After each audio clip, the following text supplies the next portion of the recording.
got? We got Will Fly in the house. What's up? We got Scott Starbeck. I was going to say Starbucks. I was going to say Starbucks. It looked like Starbucks. All right, and I really need some glasses apparently. But anyways, welcome everybody. Glad that you are here. Glad that you're in the chat. Glad that you are watching us here on ClearPropTV.com. We have an awesome show today, and as always, we're going to introduce the panel real quick before we introduce our guest, which is Shaun and Rachael Hayden.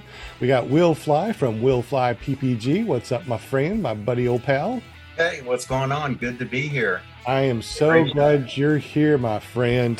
Since I'm not going to be wearing my glasses to see what's going on here, if you could do me a favor and keep an eye on that chat for me today. Bet. All right, so if you guys have any questions for Shaun and Rachael tonight, just make sure you tag Will Fly. He'll take care of that.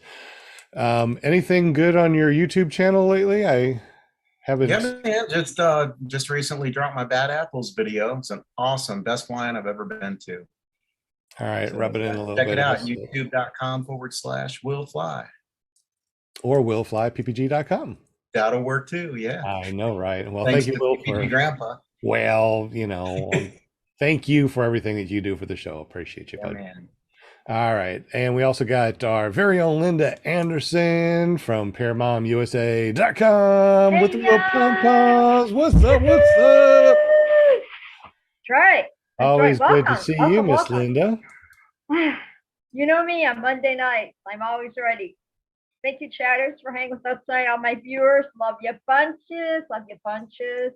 I just want to say, I have to say a shout out to Eric Lear and Jade Lear. Every time I think about it, I still get emotional. It was the greatest day ever, doing my first tandem flight, and Eric was the best pilot. Both Eric and Jade were so patient with me, and I tell you what, Para family rocks. That's all I'm going to say. Para family rocks. And I'm ready to get back up in the air again. So and that's what we think all the time. So now you totally understand what we go through mentally. We're like, we haven't flown in a couple days. We're pulling some hair out. Yes, exactly. Thank you so much. I love you guys. She finally gets it. Yeah, she finally does after all these years. Well, thank you very much, Linda Anderson. Okay. And of course, guys, if you want to be on the show, just get up with Linda Anderson. If you go to ParamontUSA.com, that forwards over to her Facebook page. Just PM her and say, hey, I want to be on PPG Grandpa's Paramotor Podcast, ClearProp TV, and Paratalk.org, and she'll hook you up. Yeah. Okay. Yeah. All right. Thanks, Linda. Appreciate you. We also got Jim from Canada, the only guy I know that sniffs his money and goes, maple syrup. What's up, buddy? That's if it's not in the back pocket. Yeah.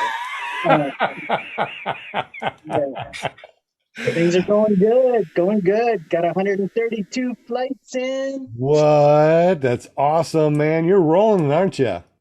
I am. I'm loving it. And I should set a goal to have a few more on July 4th is my 1-year anniversary of being a pilot.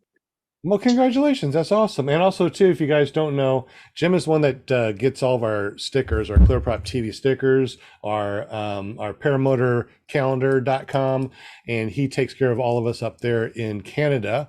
And you can always get your own stuff if you want to. Anything that you want printed or whatever, just get up with Jim over at carepp.com. And if you want to see his crazy shenanigans flying, go to careppg.com. I love your .coms, dude. It's just absolutely amazing. Thanks to you. You helped me out. That's go awesome. Go on. No, really, go on. Yeah, go on. Well, thank you very much, Jim, for helping us out. We definitely appreciate you. But it's not about you. It's not about me. Tonight is all about Shaun and Rachael Hayden. They've been flying. Well, Shaun's been flying paramotors for like 10 years. He's a tandem. He's got his tandem exemption. He goes out and flies foot launch. He's been all over the United States. Welcome, Shaun and Rachael. We just think that you're awesome. Tell us a little bit about yourselves and how you got into paramotoring. I've always wanted to fly. you know, growing up as a kid, I remember in my bedroom, I used to have F-14s and 16s, different aircraft, stuff like that posted on my wall, you know, and never could afford to fly. You know, I figured the cheapest. What up, Jerry? What up? I I made don't it. want to see you. I don't want to see your face right now. What up, girl? What's up? So, so I figured, you know, if I ever got into sport of flying, I didn't know anything about paramotors at the time, but I did know about power parachutes. And Did I tell you that you got? the weird thing is about this, I was passing one day at a pawn shop, and I seen a power parachute sitting outside. And me and Rachel, we pulled into the pawn shop, and man, I was like a kid in the candy store, you know. I mean, I went and sat on it and looked it over, and I'm not a spontaneous kind of buyer, you know. I went home and dwelt on it, did a little YouTube search, Google search. In the process of that, YouTube, I seen somebody up there doing some barrel rolls and some spirals, and it was not a power parachute, you know, it was a paramotor. And so that really got my interest up.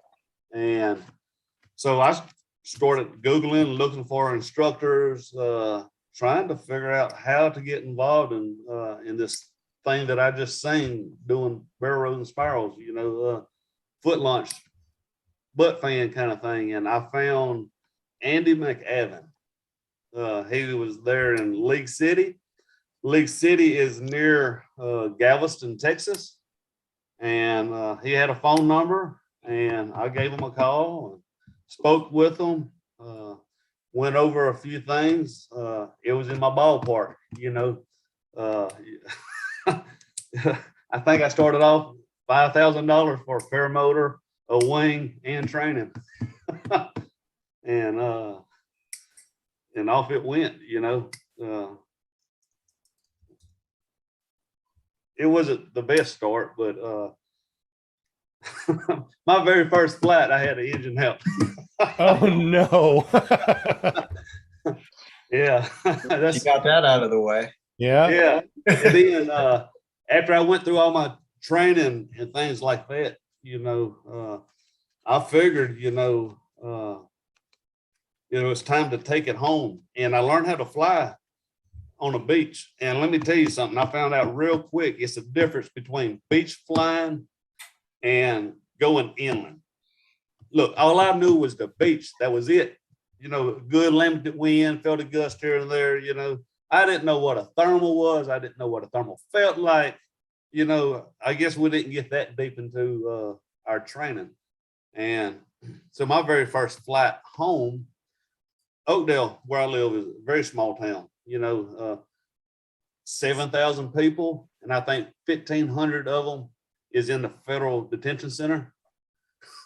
You know, so we talk about 5,000 people, and Oakdale got its name with oak trees. We are covered with oak trees. So is it the best place to fly paramotors? No. But we do have an airport. And I seen winds at the beach. You can fly 10, 12 mile an hour winds, you know, at the beach. And that felt nice. You know, I wasn't scared of a 10 mile an hour wind, a 12 mile an hour wind. And I seen that in the forecast for Oakdale, Louisiana. So I went down in the summertime to our local airport. Now, it's a lot of asphalt. It's a lot of metal buildings, and it's surrounded by woods. And our district attorney, he just landed, you know, in a Beechcraft or something like that. And I remember him making a statement, and I should have listened a little closer, but from him landing a Beechcraft or whatever, and he's like, man, it was a little rough up there. I should have took that advice, you know, but I also was taught if you can't kite the wing, don't fly it, you know, because it's probably going to be rowdy, you know. Agreed. Well, so I'm at home I'm by myself, very first flight, you know, inland, and I realize it's a little windy, a little gusty, but I was sort of used to that being on the beach, you know, and I thought it was a go, but I did try to kite the wing and I couldn't. And finally, I just said, heck with it. You know how you get that determination that I'm going to do it, you know, and I did. I done it. Look here, I did a fart, and because I couldn't kite the wing, I couldn't reverse kite. It was windy enough, but it was just dancing all over the place. So I just figured I was going to do a fart and hammer the throttle and just climb up. Son, when I went to climbing, I failed to realize when the wind is blowing, you got to think of wind and water, sort of alike. So wind, when it comes over the treetops, it's going to fall. You know, and then when it's going to start tumbling and do all that, you put a leaf in the back of your pickup truck and go right around, you'll see that leaf just all over the place in the back of your truck, you know. Well, that's what that wind was doing, all over the place, because we was covered with trees and we're in the bed of the truck, and I'm trying to fly out of that crap. Look here, I was trying to climb up, and that wind was coming down. Yeah. I was wondering if I was going to clear the treetops, you know. And finally, when I did, that wind was blowing. It scared me to death. I remember saying this prayer. I told God, I said, if you put my feet back on the ground, I quit flying. it had me scared to death, you know. What a lie that was. I think we all lie in those type of prayers. Oh, yeah. I swear I'll never drink again, God. I swear I'll never fly again. But here's the thing. That wasn't the scary part of the flight. Oh, yeah? What was? So here it is. I was still flying into the headwind, which I wasn't hardly penetrating. I would climb up, and the higher I climbed, with it being rowdy, the scarier I got. And I wouldn't say panic, but I knew I had to go downwind to turn back into the wind to land, you know? So I turned downwind. When I did, son, I was trucking, you know? And when I went downwind, it was throwing me right over those metal buildings and all that asphalt. And when I turned back into that headwind, I got hit with thermals, wind. Yep. Look here, it hit me so hard. Rachael seen this on the ground. I was on the phone with Rachael, and I remember her making some kind of noise over the phone. And look here, I got sucked up. I got sucked backwards. My feet came flying out in front of me. You know, I'm telling you, I was done. I wanted on the ground. And so I got on the ground live and well, and immediately I called Andy up, you know, my instructor, and I asked Andy, I said, what just happened? I said, I'm not familiar with this. He's like, what time of day was it? You know, and I remember him saying, you know, the last 3 hours of the day, you know, you go fly. Now this is summertime, you know, just dark at 8 o'clock, you know, I'm sure it's probably around 4:30, 5 o'clock. I'm at the airport, you know, and that's the hottest part of the day. And that was probably part of my problem right there, you know. But anyway, so I had a very bad start. So that was from going from an engine out from my very first solo flight to coming inland to getting thrown around, scared to death like this right here. That was a bummer, you know. And I sort of getting comfortable with flying. I lied to God because I told him I'd never fly again, and I attempted it again. and blame it on the devil. And, Shaun, how long did it take for you to go back up? Well, I'm a type of person. My dad raised me hardcore. He really did. I had a brother who was bigger than me. I was older, you know, and Dad raised us to defend ourselves. Not to be vicious, not to go out starting fights, but to defend ourselves, you know. And there's times me and my brother will fight and stuff like that, and I wouldn't bow down. Dad would type of person to go buy boxing gloves, and we had a big old VHS or whatever video recorder he had sitting on his shoulders, and he's sitting there videoing me and my brother boxing, you know, and he's the edges it on. So he raised me a little tough like that. he raised me riding dirt bikes, motocross. You know, I was the type of person that if I crashed, and it happened quite often, I was never one to lay on the sidelines, you know, and wimp out, cry. You know, I have bruised my femurs, I have broke my ribs, and things such as that has happened. And turn around and get back on the bike, because I know the longer you stay down, the harder it's actually going to be to get back on that bike. You know, and it's the same thing with flying. After that happened, I knew I didn't want a lot of time to go by, or I would have probably shied away. You know, would have scared myself back into flying. So I got back into flying. I mean, probably immediately. You know, anyway, I got flying and got comfortable with it, and I decided, hey, it's time to plan a trip. You know, summer was coming up, and I wanted to make a trip to Florida. And I had an E124. That's what I started flying. And so we went on a 2-week vacation to Florida. You know, we rented a U-Haul. You know, I put my paramotor in it. You know, my wing. You know, I was really, really looking forward to this Florida trip, flying the beaches and stuff like that. And we stayed at Indian Rocks, and we met London Ivy, Ernest, Alberto, some really good people in that neighborhood. And I think it was Alberto. He came to fly with me there at the beach at Indian Rocks. Look, my very first flight on my 2-week vacation, my motor blew up. Oh my gosh. The luck you have. Yes. And now I'm without a paramotor. You know, I was still sort of new at this, you know. When you say blow up, what happened? So I would like to sort of get into the details of the paramotor, but I'm not going to get into that because I don't want to reflect back to originally what happened, you know. Anyway, I think the high screw, it got too lean on me. And running lean would cause it to get hot and cause it to seize, you know, and that's what happened. It just, I had to replace the cylinder head, the piston, the rings, you know, the whole top end I had to replace. So, but we're still on vacation, and I went to fly. And so meeting London and Alberto and Ernest and all that group of guys, they had a boat, and they was going out to Shell Island, which is over there by Tampa, Florida. And so they invited, yeah, I will, Kyle.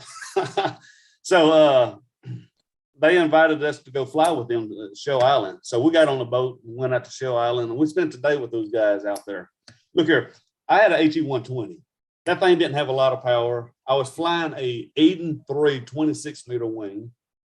And Alberto, he suggested that I fly his dual start Moster 185. And he set my wing up. Remember, we're on a little island right here. To me, it was really little, and it was little, but for me being a beginner, it was really little. And he set the wing up for me. And I even asked him, I said, Alberto, I said, you think we're far enough away from that water? He said, yeah, you got this. I said, okay. Look here. I strapped on, and I took off. I was like a duck on water. And I lost my airspeed. I went swimming. Oh, no. Yeah. Turned into an airboat. Yeah, and it wasn't. So just out of my conscience, I knew that wasn't my paramotor. So I was trying to save the paramotor, you know, so immediately I fell for it to keep the water from getting into his motor, you know, and I did. The water didn't get in his motor, but everything was electronic, you know, on his dual start. You know, for starting it, you got the electronic devices and the throttle. Well, the throttle went in the water. It got wet. Anyway, we got it out of the water, and I had to recoup. And at the end of the day, Alberto was getting ready to fly from the beach and fly back to shore, and he strapped on to it. And when he went to push that button, it lit him up. And so he ended up putting his paramotor on the boat, you know, and rode back with me and London and Ernest. And so that was my beginning of flying, you know. Wow. That Very sounds scary, so terrible, fun and interesting and scary all at the same time. A lot of people probably would have quit day one, much less the second time or the third time.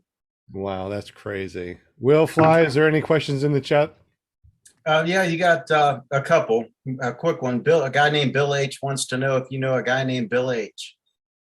Yeah, Bill Herman. So there's your answer, Bill H. Country. Or should I say hillbilly? And Travis DuPont said that he heard that you climbed a tree at Bad Apples to help the pilot that threw his reserve. Is that true? Yes. We me and actually Jerry went out there to recover. I don't even know the guy's name. But anyway, yeah. I climb ladders for a living. I do roofing for a living. You know, I was raised climbing ladders and stuff. So yeah, I went out there and extended that ladder up on the tree. And, sir. Right away, sir. What was that? I don't know.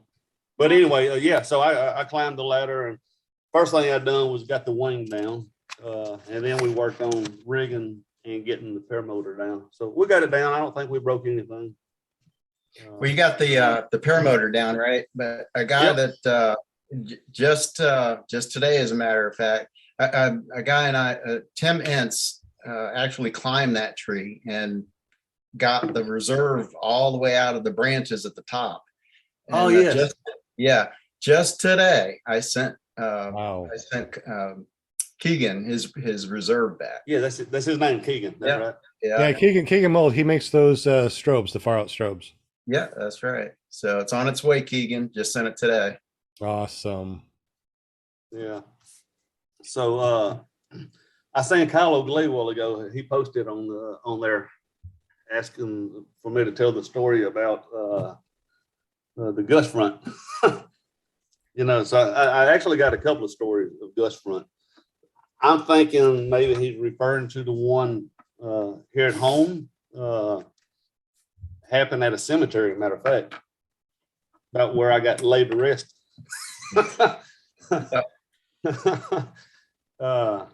So this particular day here, well, first of all, so I was born and raised in church and stuff like that, you know, and one of the things that we do is on Monday nights is have men's prayer meeting.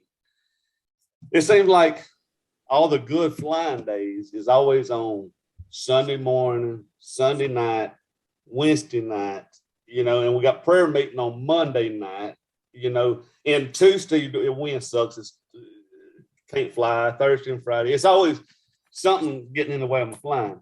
So we had a men's prayer meeting on a Monday evening, and the forecast looked really good, you know. So I opted out. I didn't go to prayer meeting. And you told God a long time ago that you weren't going to fly anymore if he. All right. I kind of see where this is going now. Yeah. So here it is. I flew for an hour and a half that day. You know, I'm talking about some of the smoothest air. I remember having my phone out, you know, the brake toggles on the magnets, you know, just hands free. I flew for an hour and a half, really good air, you know. And now that I look back at this, I remember in the distance seeing some lightning. You know, it was a little dark over that way, but it wasn't where I was at. You know, it's smooth where I was at, you know, so I didn't pay it no mind, you know.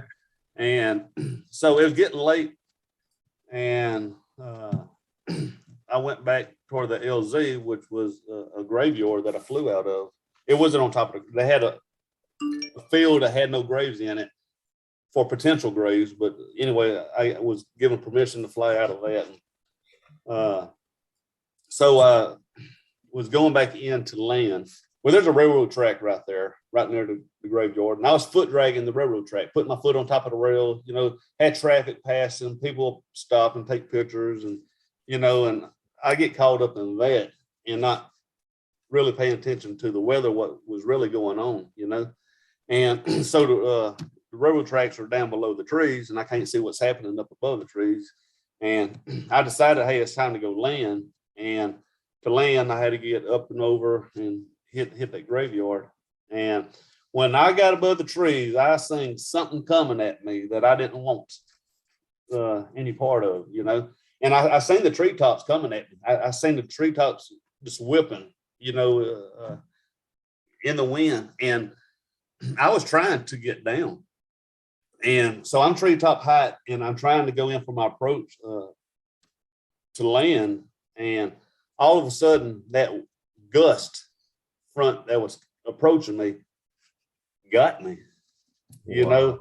Look here. So we hang underneath that wing by strings. So whatever that wing does, you're attached to that wing, you know.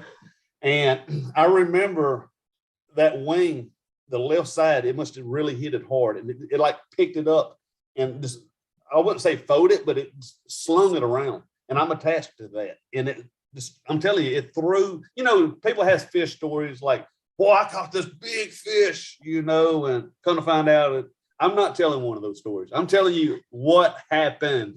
You know, that gust front hit me so hard, it slung me up and around, almost like a big wing over, you know. I'm familiar with wing overs. I know how to handle them. And I just wasn't in control of this wing over. But anyway, it threw me up and over the wing. And with me getting slung over the wing like that, I was racing to get underneath the wing. So immediately, I remember hammering the throttle and trying to race to get underneath the wing. And at the same time, I was pulling some brake, you know, to slow the wing down to help keep it pressurized, you know. And anyway, I did. I caught it. I swung underneath the wing. I done lost a little bit of altitude at this time. And there's a 6 foot tall hurricane fence that separates that graveyard from a little pasture, you know. And I just missed that 6 foot tall hurricane fence, you know. Well, as I missed it and I was swinging back up, remember, it's still nasty air. That wind is blowing. It grabbed a hold of me again and it slung me around. This time when it swung me around, I was a little bit lower than the first time. That fence that I just missed, this time it grabbed me and slung me around and I was coming diving right toward that fence. And only thing I knew to do was pull right. I didn't want to hit the fence head on. So I pulled right real hard and I slung myself. And I got just enough of a spin to hit that fence sort of sideways, but I stuck that fence. I hit it hard. It broke my cage. It broke my prop. The netting on my cage tore. My wing landed on the fence, you know, and the wind was blowing really hard and it just took my wing and started ripping it. And immediately I started thinking, I missed prayer meeting. And you told him that you weren't going to fly again. Yeah. I think he spanked you a bit. Yeah, he didn't kill me. He just it's like, you're going to get punished for that one, buddy. yeah, and it cost me, you know. It cost me some money, you know. So that was one time I got hit. And I remember at Fort Smith, Arkansas, I don't know exactly. I still don't know. Maybe Kyle might know what I'm talking about here. I don't know. I remember before we went flying, Brick Shaw, he was the one over at Endless Foot Drag, and he was putting this event on. And we was all paying attention to the weather, and we recall seeing something in the distance, and we didn't see it coming our direction. So we figured it'd be safe to fly. But is that the Mississippi River goes through Fort Smith, Arkansas? I don't know. But anyway, we got up, went flying, and it was a good area. It's nice and smooth. and I remember crossing the river, and we played around. Me and Michael Holiday, we were playing around on the other side. Anyway, when it's time to come back to land, I got some altitude, and I crossed the river. And as soon as I crossed the river, some funny stuff started happening. I really don't know exactly what happened. I got sucked up, and something grabbed a hold of me and my wing. And I remember that wing dancing all over the place. It'd go to the left, it's jerking to the right, it's going backwards, it was going forward. And the whole time I'm just sitting there just trying to counteract what was going on. And the whole time this was going on, I was getting sucked up. And I don't know, I would say I probably got sucked up a good 1,500 feet or so. I don't know. It sucked me up. I wonder if you hit a like a dirt devil type of thing, a dust devil, and it was way up there. That crossed my mind. I was trying to do everything I could to get out of it. I was trying to spiral. That's the only thing I could come with. I was trying to spiral to get out of it. When I got close to the ground and I thought I was clear, you believe that thing grabbed a hold of me again, and it done the same thing. It sucked me up again. And so, did you have any app, like some sort of metrics that showed you your lift, like a Skyfly High or something? No. Oh, that would have been really interesting to see. Yeah, it done it to me again. And I remember this time when I got out of it and went down, I got as close as I could to the ground, and I flew back to the LZ and just landed. And I remember that flight going backwards. It was trashy, but I don't know what that was. I don't know, but that was any video of any of this by chance? If I did, I'm not very computer. I never have. You go on YouTube or whatever. I ain't got much there because I hate editing, And so if I had something, I probably watched it and then deleted it. So that was that. So yeah, I've had some interesting flights. To say the least. Yeah. So so Rachael hadn't said much here. So I'm gonna enlighten on her just a little bit. A lot of men are jealous of me. We go to fly. We go to fly-ins. Rachael, she's always there by my side. But I'm telling you, when I go to lunch, she's helping me get my wing laid out. She's videoing. When I land, she comes running with the stuff sack. She helps me put my gear up. And all these other men are sitting there watching, like, man, I wish my wife done that. And then, well, Rachael, show us your shirt real quick. So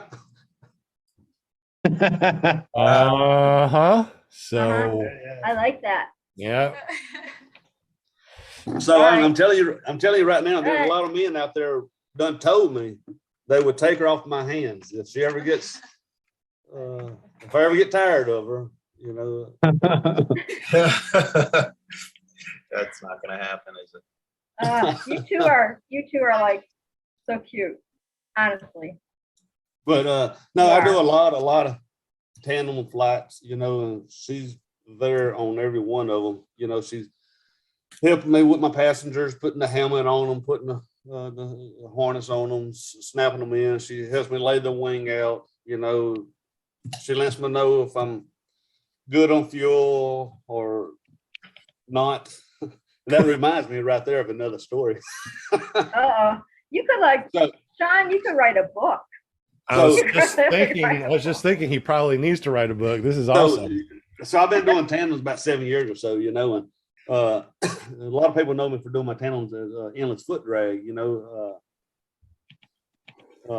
the endless foot drag there in Fredonia, Kansas. They have a lot of Mennonites there. So they got the kitchen table there. And it's a lot of, there's Mennonite. It's a family, I guess, that owns the restaurant, and I've taken every one of them probably up, the whole family, probably the workers too, But anyway, the owner of the store, the dad, he brought his daughter and one of her friends out, and I flew his sons and the other parts of the family too. But this particular day, I go take one of his daughters up, and he did tell me, he was joking about it, you know, to cut her loose, you know, you know, just, anyway, he's trying to, I guess, play around with her, just put a little fear in her.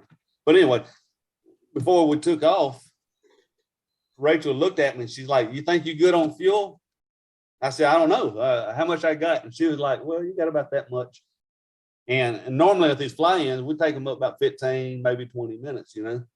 And not every person I take up is fun to take up, you know. Some people will socialize with you. They laugh, they cut up. Some people don't say nothing. They just staring around, you know. Sometimes it can get a little boring, you know. So, but anyway, she was pretty fun to fly. I cut up with her. Time got away from us. And we had a good flight. Well, on the way back in, I noticed nobody else was flying. The wind picked up, you know, and here it is. I'm out there doing a tandem in that strong wind. And when we going back to the LZ, I told her on the intercom, I said, "Look here, we're going to do a low flyby. That way your family could take some pictures." You know, nobody else was flying, so I didn't have to worry about other pilots being in the way. And so I was going to get down low so her dad and them could take some good pictures of her, you know. We just got back to the LZ and we was flying right there by her daddy. And we're flying low, maybe 4 feet off the ground. And all of a sudden that motor went chuck. Oh no. And I was going downwind. And we was moving, like I said, it was so windy, everybody else done landed. And so we're going downwind, doing a tandem, 4 feet off the ground, and that motor died on me because I ran out of fuel. And it was Rachel's fault. Are we talking about a foot tandem now or a tri tandem? Yes. Oh, yes. a foot? Oh. Yeah. So I that changes everything. That changes the way I've been thinking about yeah. this whole thing now. Okay, foot long. Yeah. I mean, if my passenger could have ran that fast, I could have saved it. Uh-oh. No, but no, we was trucking. There was no way we were saving that, you know. So, but I did ask her. I told her real briefly. I said, "Get ready to run. Come out of your harness and get ready to run." Because normally I would get some altitude and turn back into the wind to land. I didn't have nothing to get us no altitude. We didn't have a choice but to land it, you know. And we did. We was going really fast at the ground, and I flared, and I tried to put my feet on the ground to try to foot drag to slow us down just a little bit, but we were still trucking. And now you got to remember, though, these Mennonites, these girls, they wear long skirts, long dresses, you know, and I'm sure that didn't help matters.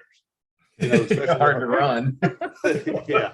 And but anyway, I remember sliding it out just a little bit, and it just got away from her, and she tripped.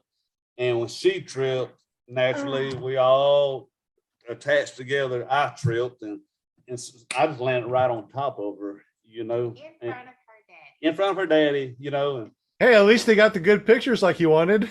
yeah, probably not the pictures they wanted, but here it is. You got this strange man, you know, just laying right on top of their daughter. And it ain't like I could just jump up, you know, and get off of her, you know. Because we had this tandem hoop. We got this the spreader bar in a harness. You know, if I try to stand up, well, guess what? I got to pull her up because we're attached, you know. And I just lay there smiling at the camera. Oh my God. But I remember asking her, I said, "You okay?" And she was laughing about it. She said, "Yeah, I'm okay." Then she asked me in return, she said, "You okay?" I said, "Yeah, I'm fine." And she jumped up, you know, we both stood up. She gave me a high five, you know, and she was like, "Yeah," you know. And she's like, "At least now I can tell everybody I've been in an airplane crash." That's what she said. Oh my gosh, guys! If you're watching this and you think that story is amazing, come on, give us some thumbs up for that story. That was absolutely incredible.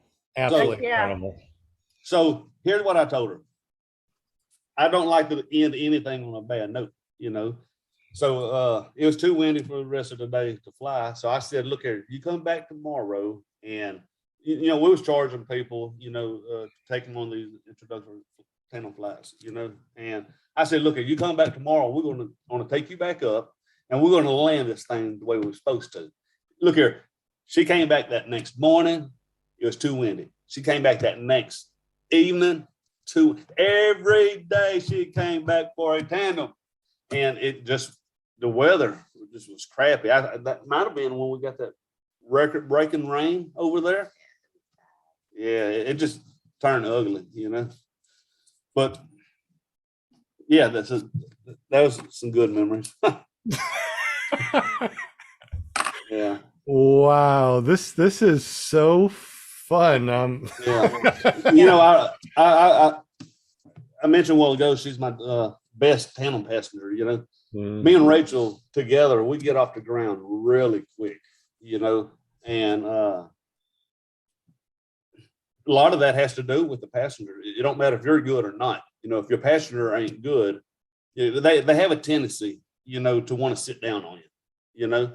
And so I give them a fair warning that they're going to have a tendency to want to sit down, you know. And I learned through doing tandems what to say, what not to say. You know, originally when I first started doing tandems, I used to have a list. You know, boy, I would tell them everything to do. Then I tell them everything not to do.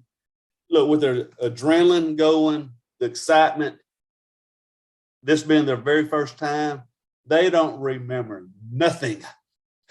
I'm telling you the truth. Mostly people don't remember nothing. So I learned throughout trial and error, the least I tell them, the better it is, you know.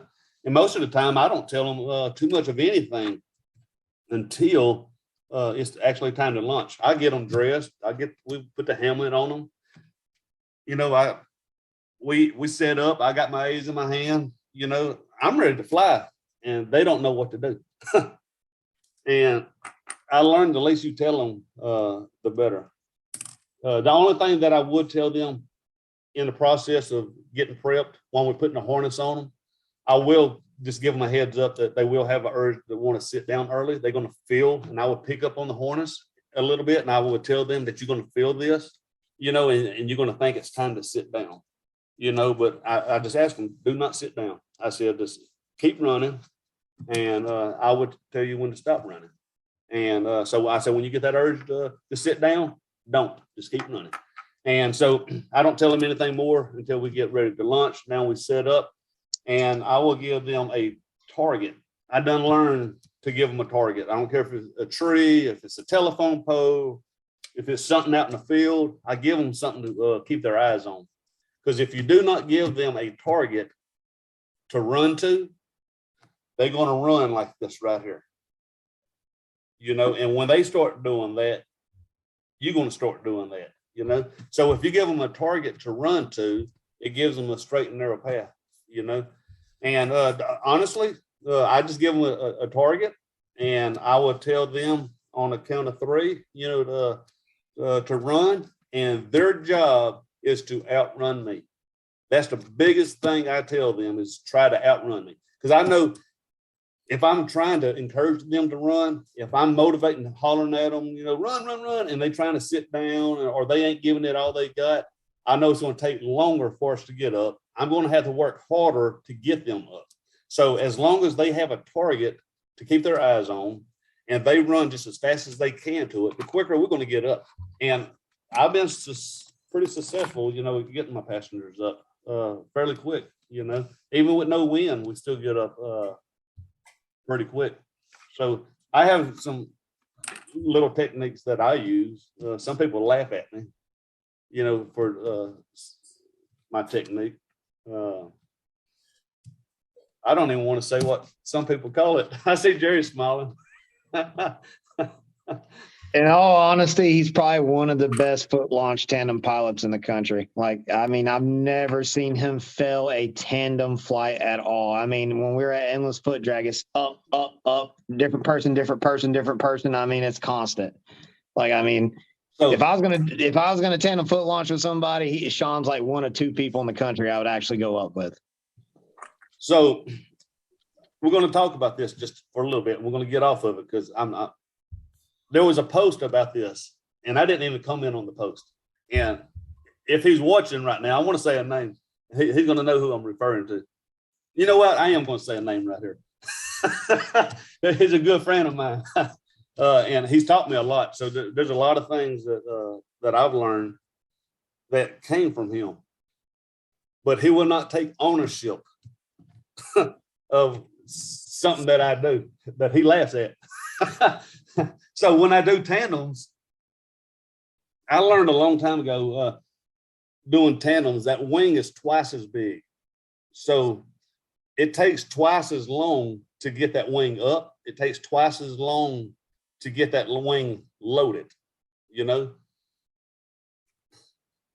And a habit that I made before from flying smaller wings would be get the wing up, brake check, and then on the small wings, we want to stay in the brakes or whatever, because they're small, they get loaded very quickly, and get in the brakes, and that helps get us lift. It helps get off the ground quick, right?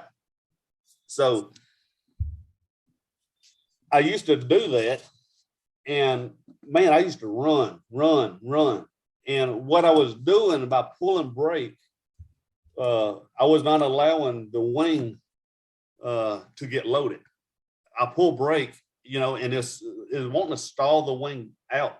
It was like it didn't know what to do, fly or come down. Because if you pull brakes, you know, so I would have to run hard enough, fast enough, long enough, you know, to get it loaded, to get lift. And the longer you run, the more of a chance you're going to have of your passenger falling on you, you know?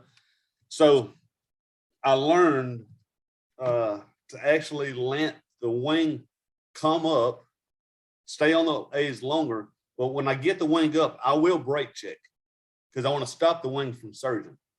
But once the wing gets over my head, again, we're talking about tandem flying here. Maybe other people have different approaches on this. This is my approach. So I'm not telling anybody what to do or how to do it. But when the wing gets over my head, I'll brake check to keep it from overflying. But I come down. Now I know where the wing's at. I don't have to look up. I don't have to see if the wing is even. I don't have to look to see if one tip is collapsed. I don't have to feel for any of that. Because one of the things I do is not a hard power for it, but I do throw some prop blast in my wing when I go get take off running. It helps get wind into the wing, which helps it get up a lot quicker. And I hammer the throttle when we take off running, but I will go hands up and let the wing get overhead, and I start building some airspeed. Now, the part that where people laugh at me, and I want to say a name, that's Matt Miller. He calls it the chicken flap or something like that. Because what I do, I'm filling the wing. So if you see me doing tandem, you see me doing this right here, you know, and maybe it's a bad muscle memory. I built it, and I couldn't stop it right now if I wanted to. It's just the way I train myself. But what I'm doing, I'm going hands up because I know I need to let that wing fly. Because if I pull brake too early, I'm going to stall it out, and we're going to have to run even further, you know. So what I'm feeling for is making sure the wing is over my head, and I would know if the wing tip is tucked or if the wing has went left or right, because you will feel the brake pressure. You know, if you feel it on one side and not the other, well, your muscle memory, if you're good enough, will counteract without looking at the wing. But so I learned to let the wing fly, but I'm feeling the pressure in the wing is what I'm feeling for. Right. So there's a little bit of pressure, but you're not pulling brake or anything. You're just feeling. Yeah, but well, if I pull and hold it, I feel that I'm going to stall that wing out and not allow it to get loaded like it needs to get lift. So I'm running like this right here, and I'm feeling for that brake pressure. When I feel the pressure that I want, when I know that I got enough pressure in it to get lift, then I will pull and get the lift. So that's what I'm doing. That sounds like a really good thing to do, though. I mean, you know. Yeah, I get laughed at about it, but you know, hey, it's something I do. It might be ugly, you know, but it works. But you get up every time, just like Jerry said. Oh yeah. I get up very quickly, you know. But that's what I'm doing. If you ever see me doing tandem, and you know, you see me flapping like a chicken. That's what I'm feeling for. I'm feeling brake pressure in that wing. And when I feel the pressure, then I would go into it. Here's a good example. And I ain't going to call this guy out. He's a good friend of mine. Is he? But, so he does a lot of panels. He does a lot of them on a trike last weekend. Now, he had everything going against him. He's a grown man, you know, you know, he's not 150 pounds. I don't know what it is. Ooh, I almost said his name. Anyway, he probably, I don't know what it weighs. Let's say he weighs 200, and the passenger he took up was over 200, you know, but what I'm getting at, between both of them, their weight doing a foot launch, that's a lot of weight, you know. We had no wind this particular day.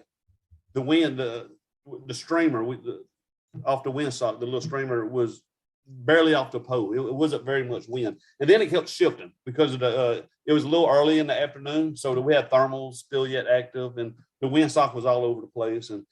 But when he took off running, I videoed it and I went back and played it to him. And he might not think, I don't know if this has anything to do with the fail launch, because that's what happened. They failed to launch. He didn't crash. They didn't hit the ground or anything like that. They just didn't get off the ground. But if you go back and watch the video, when he got the wing up, he immediately went into the brakes, and he went into them deep. He went all, and he took off running. His whole run, they probably ran, I don't know, probably 200 feet, you know, and the whole time his hands are down by his butt. And that's not going to give you lift, you know, because the wing never got loaded, you know. That's the reason why I go hands up. You know, I'm feeling brake pressure, you know, and I honestly myself, I think I probably, with my technique, my chicken flap, I probably would have got off the ground, you know. But technique, you know, it's a bad technique. But, you know, a while ago when I mentioned about the weight, foot launch, I think my biggest passenger was nearly 260 pounds. He told me 255 is what he weighed. That was probably butt naked. You know, if you ask me, he's probably bigger than, I don't know. But anyway, he was a big man. That was my biggest passenger. And here it is, I'm 190. We on the most of 185. I was on a 42 meter Orca 4, or I meant Orca XX, or it could have been a 4. Anyway, it just made me think about it a while ago when we talked about weight. So that's about my biggest passenger. That's a big man to foot launch, is what I'm getting at. 255, 260 pound man. Yeah, 2 of them. Yeah. If you ever see that picture, I posted it before. You notice he's in a pair of socks. He actually goes to my church, and he's been after me, wanting me to take him up. And I didn't want to tell him no. And because I would have to give him a reason why. And my reason, I'm thinking, was, you're too big, you know? And but I didn't want to hurt his feelings. I hope he ain't watching. But even if he is, he done great. We done great. I did take him on a tandem flight, and we had a very successful launch and amazing landing. I learned actually through him versus taking up somebody lightweight. I think when you're heavy loaded, you actually have more brake pressure. You come in a little bit softer than you do when you're lightly loaded on a wing. You know, so we was really loaded. We came in and we flared. But anyway, back to the socks. He was in a pair of socks. He asked if he could come out to the field because I made a post about going flying, and he sent me a message and asked if I would mind him coming out to fly his drone. And I said, yeah, come on out, come out to the field, you know. And when he got to the field, we had a little breeze going, you know, and I started thinking about the time that he asked about wanting to go on a tandem flight.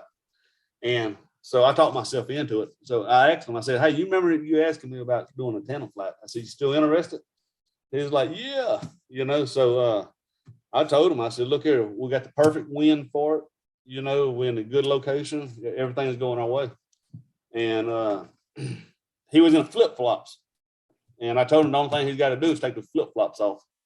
And I've done that before, and people will flip and flop wearing flip flop. You know, so I told him, I asked him if he had tennis shoes, and he said no. I just took a shower. My socks I had on my feet were clean, and he tried to go barefoot, but it's a hayfield, and it was poking his feet, just hurting his feet and stuff, you know. So I offered him my socks. So if you ever see the picture of me and this guy, and he's in a pair of socks, that was my socks. That's funny. You got a pair of socks and a Paramotor. I love it. Yep. So anyway, so that's that. Hey, I don't know if y'all have any questions y'all want to ask, or do y'all want to dig into endless foot drag a little bit, or Yeah, Will, is there any questions in the chat that we need to chat about? No, I mean, we've got a couple of statements, but I got to tell you, I could listen to you talk all night long, man. Your stories are just, and James in the chat, he hit the nail on the head. He wants to know if you're going to Moonshiners, because he feels like you've got some great campfire stories to tell, especially after a couple of beers, he says. Yeah. So are you going to Moonshiners? I've never been a moonshiner. I've been invited. I just never went. I would love to attend it. There's several I would love to attend, you know. Yeah, I guess it really depends on, I don't know, the last couple of years when my kids been in high school, it's been a little tough on us. Endless foot drag, for example. We had to make a decision. That's one of our all-time favorite fly-ins is the endless foot drag. And we had a decision we had to make. My grandson was being born that week. And we either had to stay home for the birth of my grandson and miss out on a fly-in that I love to go to, or and spend time with Michael. We always left a week early and spend time with Michael Holiday up there, stayed at his house, you know, and just love hanging out with him. But anyway, we had a decision to make, and we made a decision. And I told my daughter, I said, we'll see the baby when we get back home. Now that's some love of paramotoring. Yeah. Well, I know. What did she say? How did she react? I helped Michael with that event, you know, at Endless Foot Drag. So a lot of people really don't know how Endless Foot Drag got started there in Kansas. I don't want to foul it up a little bit, but we all know that it started there in Arkansas with Britton Shaw. He's the one that had it, and I guess if you don't know, what happened there was it took someone getting killed, you know, at a fly-in, and the landowners, I think it's the father and son, they already had mixed emotions about it. One loved it and the other one didn't. But after this guy crashing and getting killed, that ended Endless Foot Drag in Fort Smith, Arkansas, you know. And this, I talk a little bit about this right here, what happened. No disrespect to him or his family. But this particular guy got trained.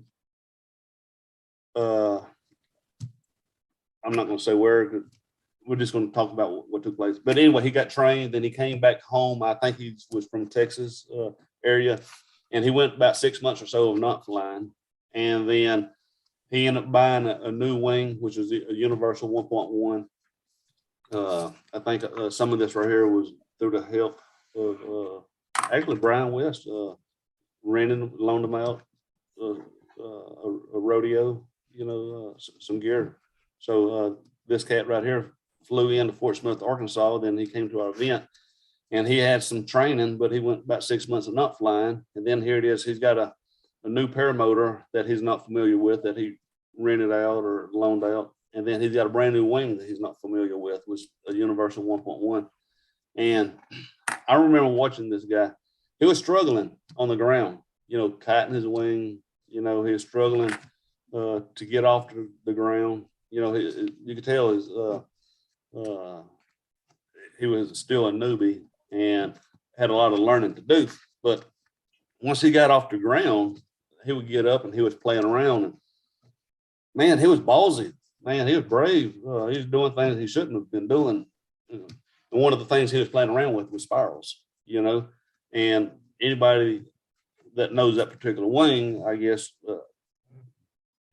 don't quote me, but if I'm wrong, tell me I'm wrong. But if you're playing around with spirals, and you do pass out, that wing, from understanding, will lock in to a spiral. It won't come out, and that's pretty much what happened. He was told over and over, quit playing with spirals, quit playing with spirals, quit doing this, quit doing it. And he kept doing it. And the guy was playing around with spirals and obviously passed out. And that was the end of that. I was up flying. Matter of fact, I think it's me and Britton Shaw and Kyle Lee and Michael Holiday. And I don't know, it was a good handful of us. We were doing a cross country flat. And I remember getting Rachael calling me, and she told me that someone just got killed, and she told me it had something to do with Brian West. That I knew what she was referring to, Brian West, with the guy, that got the equipment from Brian West. So I understood what was going on. But the other guys we was doing the cross country flight with, I wanted to call them and give them a heads up. Hey, we need to turn around. We need to get back, So I call Kyle Lee, and so we in the air flying, the wind, probably bad reception, cutting in and out. And the only thing Kyle Lee got out of this was Brian West and killed, so he spent the rest of the flight back to the LZ thinking Brian West got killed. And it wasn't Brian, and I think maybe he called Britton Shaw and told him, and we all rushed back. But anyway, what I'm getting at, so we lost our privilege of flying in this foot drag there in Fort Smith, Arkansas. And Britton Shaw passed that on to Michael Holiday. Prior to Michael Holiday taking over Endless Foot Drag, me and Michael was trying to plan some type of event. We talked about doing a cross country flight from one side of Kansas to the other, and we made posts, on the Paramotor forum, about trying to create some kind of event. And from understanding, I guess Britton Shaw seen that or got wind of that. Regardless, however it took place, Britton got a hold of Michael Holiday and asked Michael if he wanted to host Endless Foot Drag. And so that's how Michael Holiday ended up taking over Endless Foot Drag there in Fredonia, Kansas, and I tell you that town of Fredonia, Shannon, the one she's Shannon Thomas, she's over, she works with the city with the Chamber of Commerce, that city over there, of all places I've been to, they really look forward to this event, Endless Foot Drag. They put posts out. They let their community know about it. I've been to all sorts of different fly-ins and never really seen a community really come out and participate. There at Fredonia, Kansas, we put bleachers out, and these people, you got to understand, these bunch of country folks. I'm talking about country. They coming out in their flannel shirts and boots and like they came straight out of a cornfield, and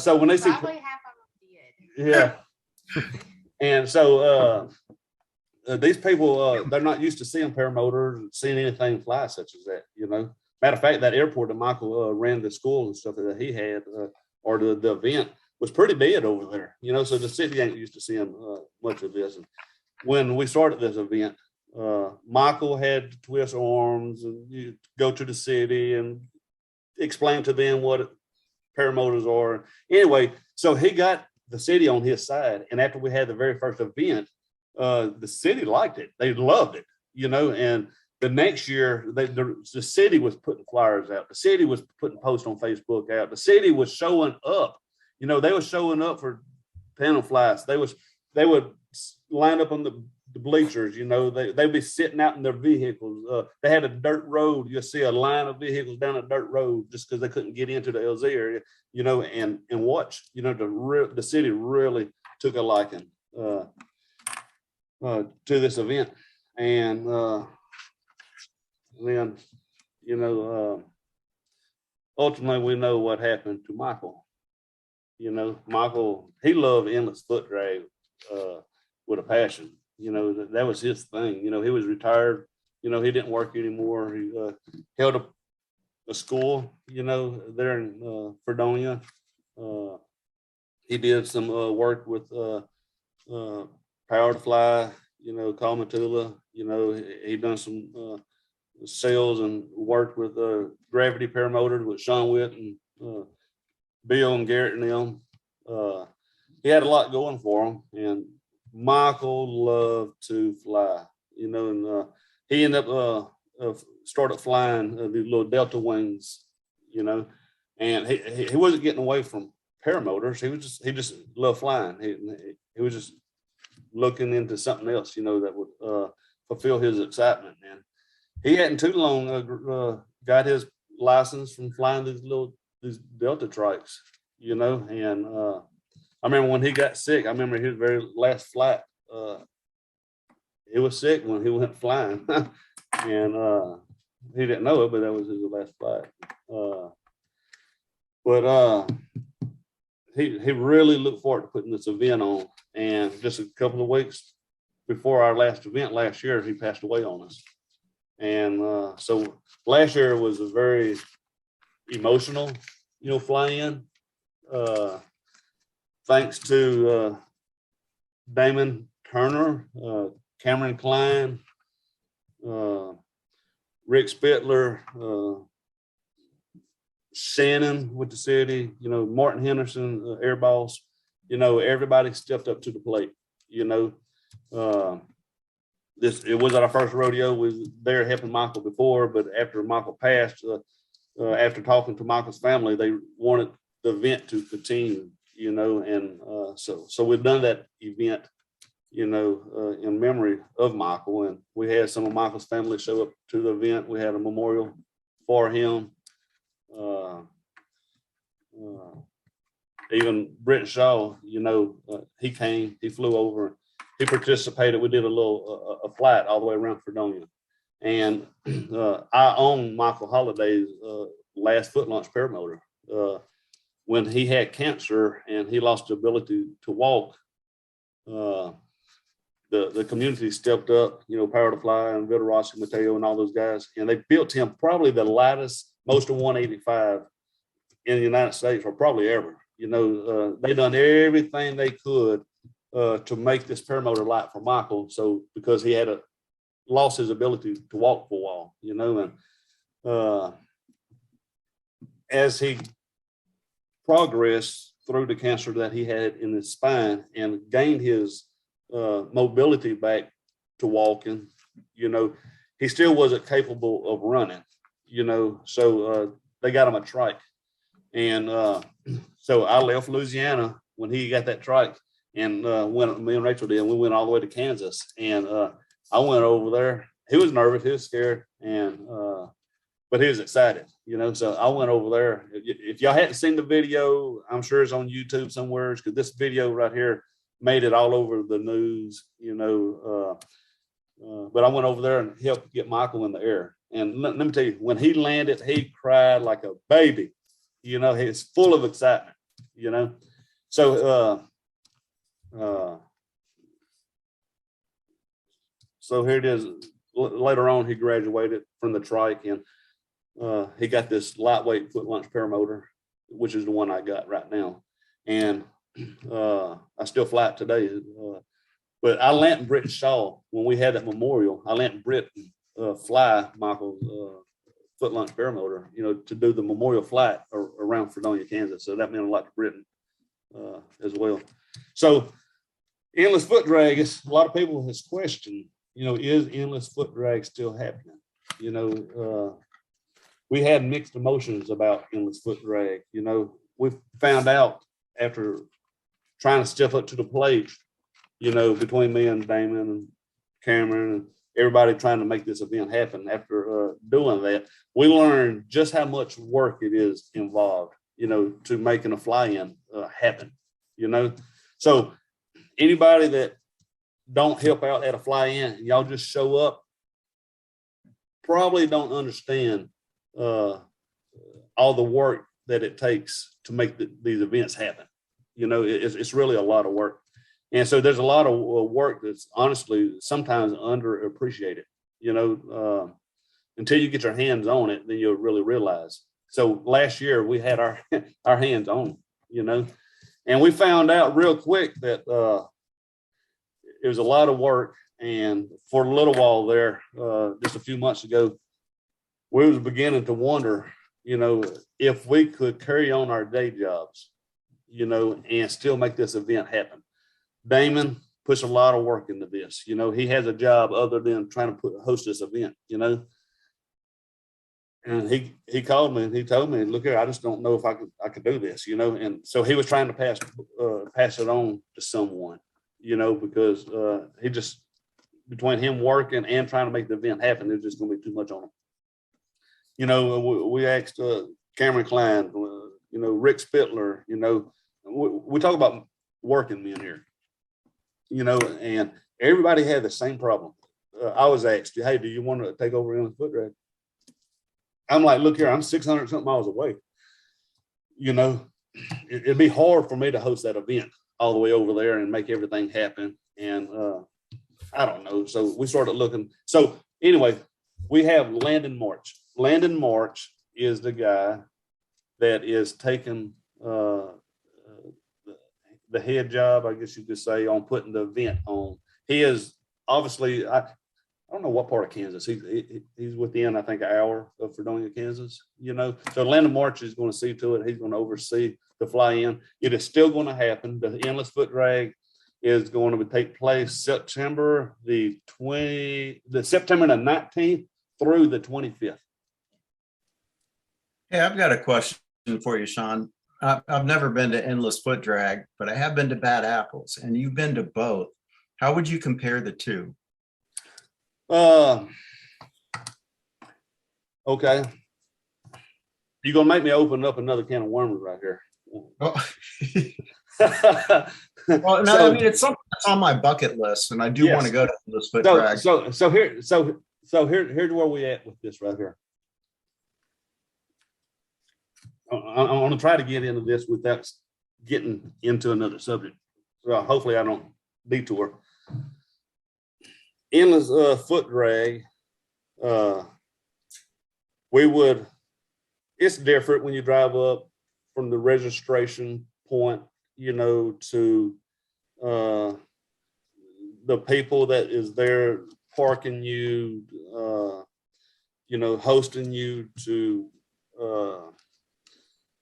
we actually have a schedule, where we have briefings every day, at certain times, and we call it mandatory meetings, briefings, and because here's what happened. A lot of times we'll learn from the day's event, something might take place one day, and having a briefing, being mandatory, everybody is going to show up to the hangar where we have these briefings. And so if there was something needed to be addressed, something that needed to be discussed, guess what? Everybody's there, if somebody was doing something they shouldn't be, flying somewhere they shouldn't be flying or whatever, it was there, we would talk about the weather, we would talk about the next day, the event, what's happening, what's occurring, Endless Foot Drag. I would definitely say it was, Jerry, you've been to both, so we was probably more informative there at Endless Foot Drag, a little bit more getting together. We would have classes throughout the day when nobody was flying. We might have Chris Santa Crochet there. He is someone that when he speaks, everyone listens. That don't happen with everyone.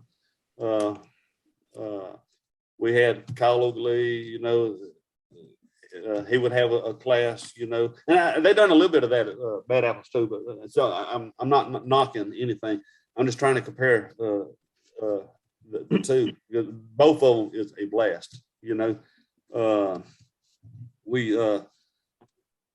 There was a lot alike, but somewhat a lot different, you know. I don't know. I enjoy going to both of them.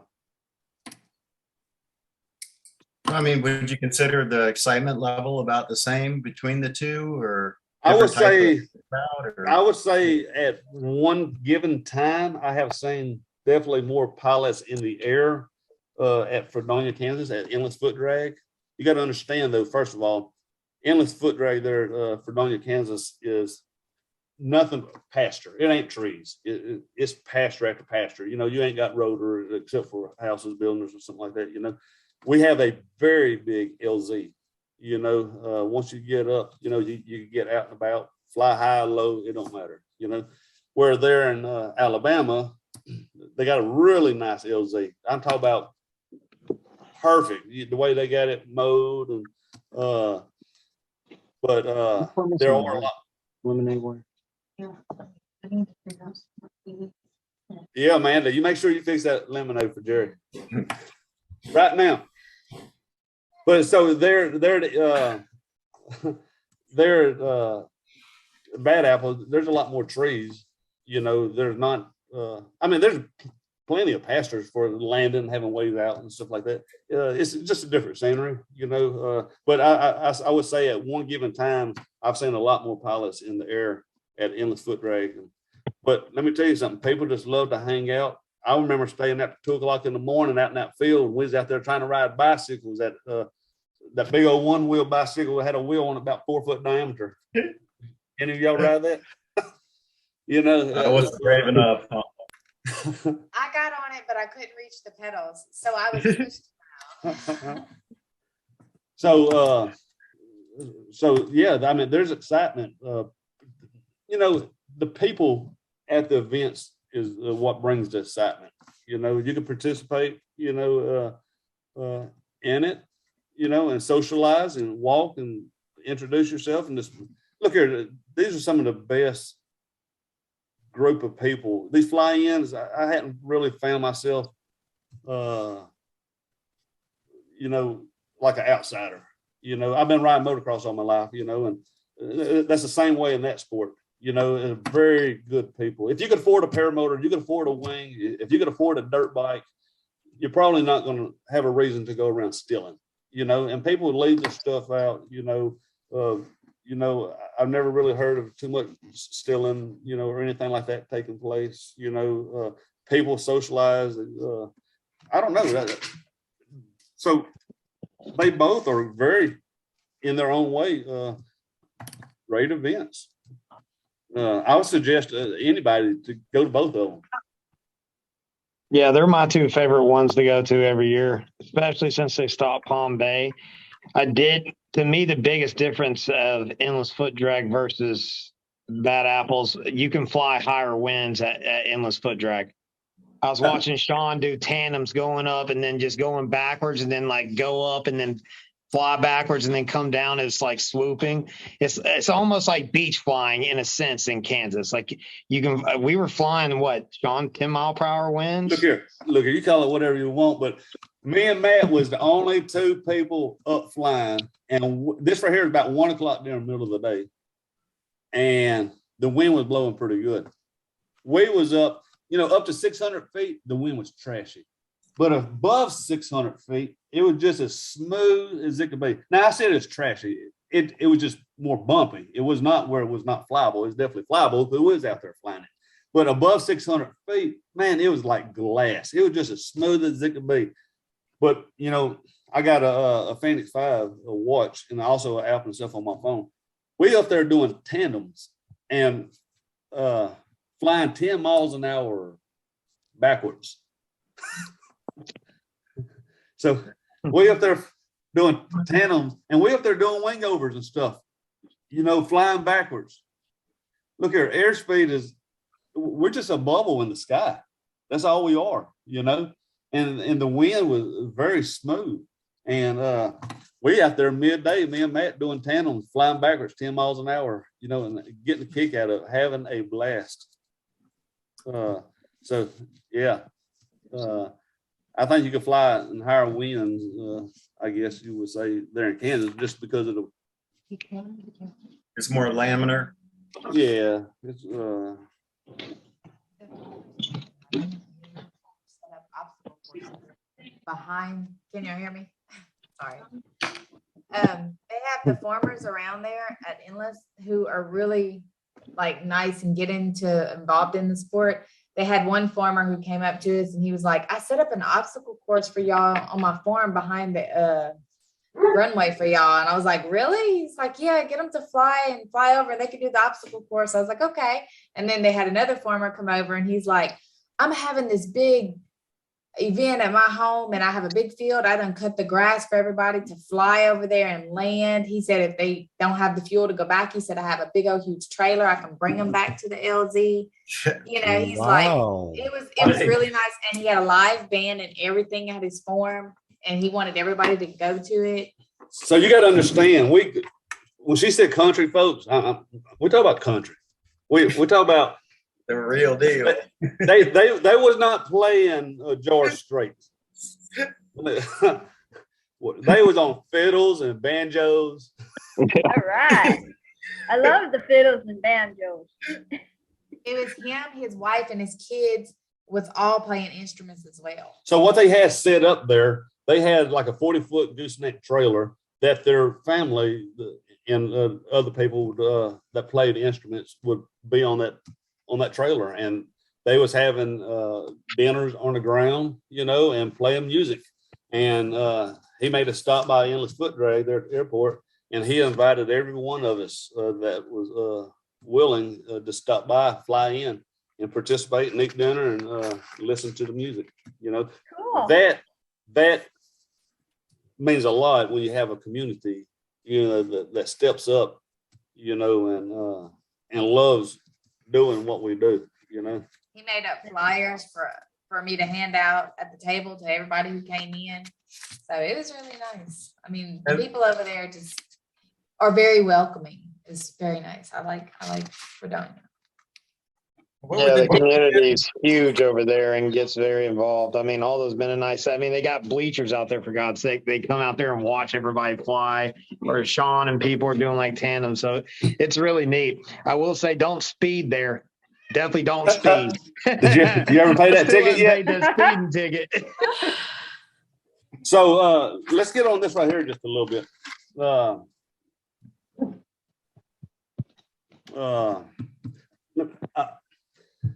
So at Endless Foot Drag, when Britt and Shaw used to have the event, it used to be called Endless Foot Drag Competition.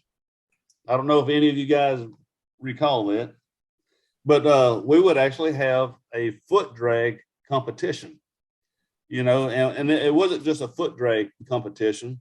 We had a bean bag like drop. We had a target, and we would have to go up and see who could drop it on the target. You know, that was a competition course thing that we had. We would have spot landings, you know, where you go up a minimum 300 feet and you got to kill the motor, and they would have a target, you know, on the ground, and they would actually measure from the target to where you landed.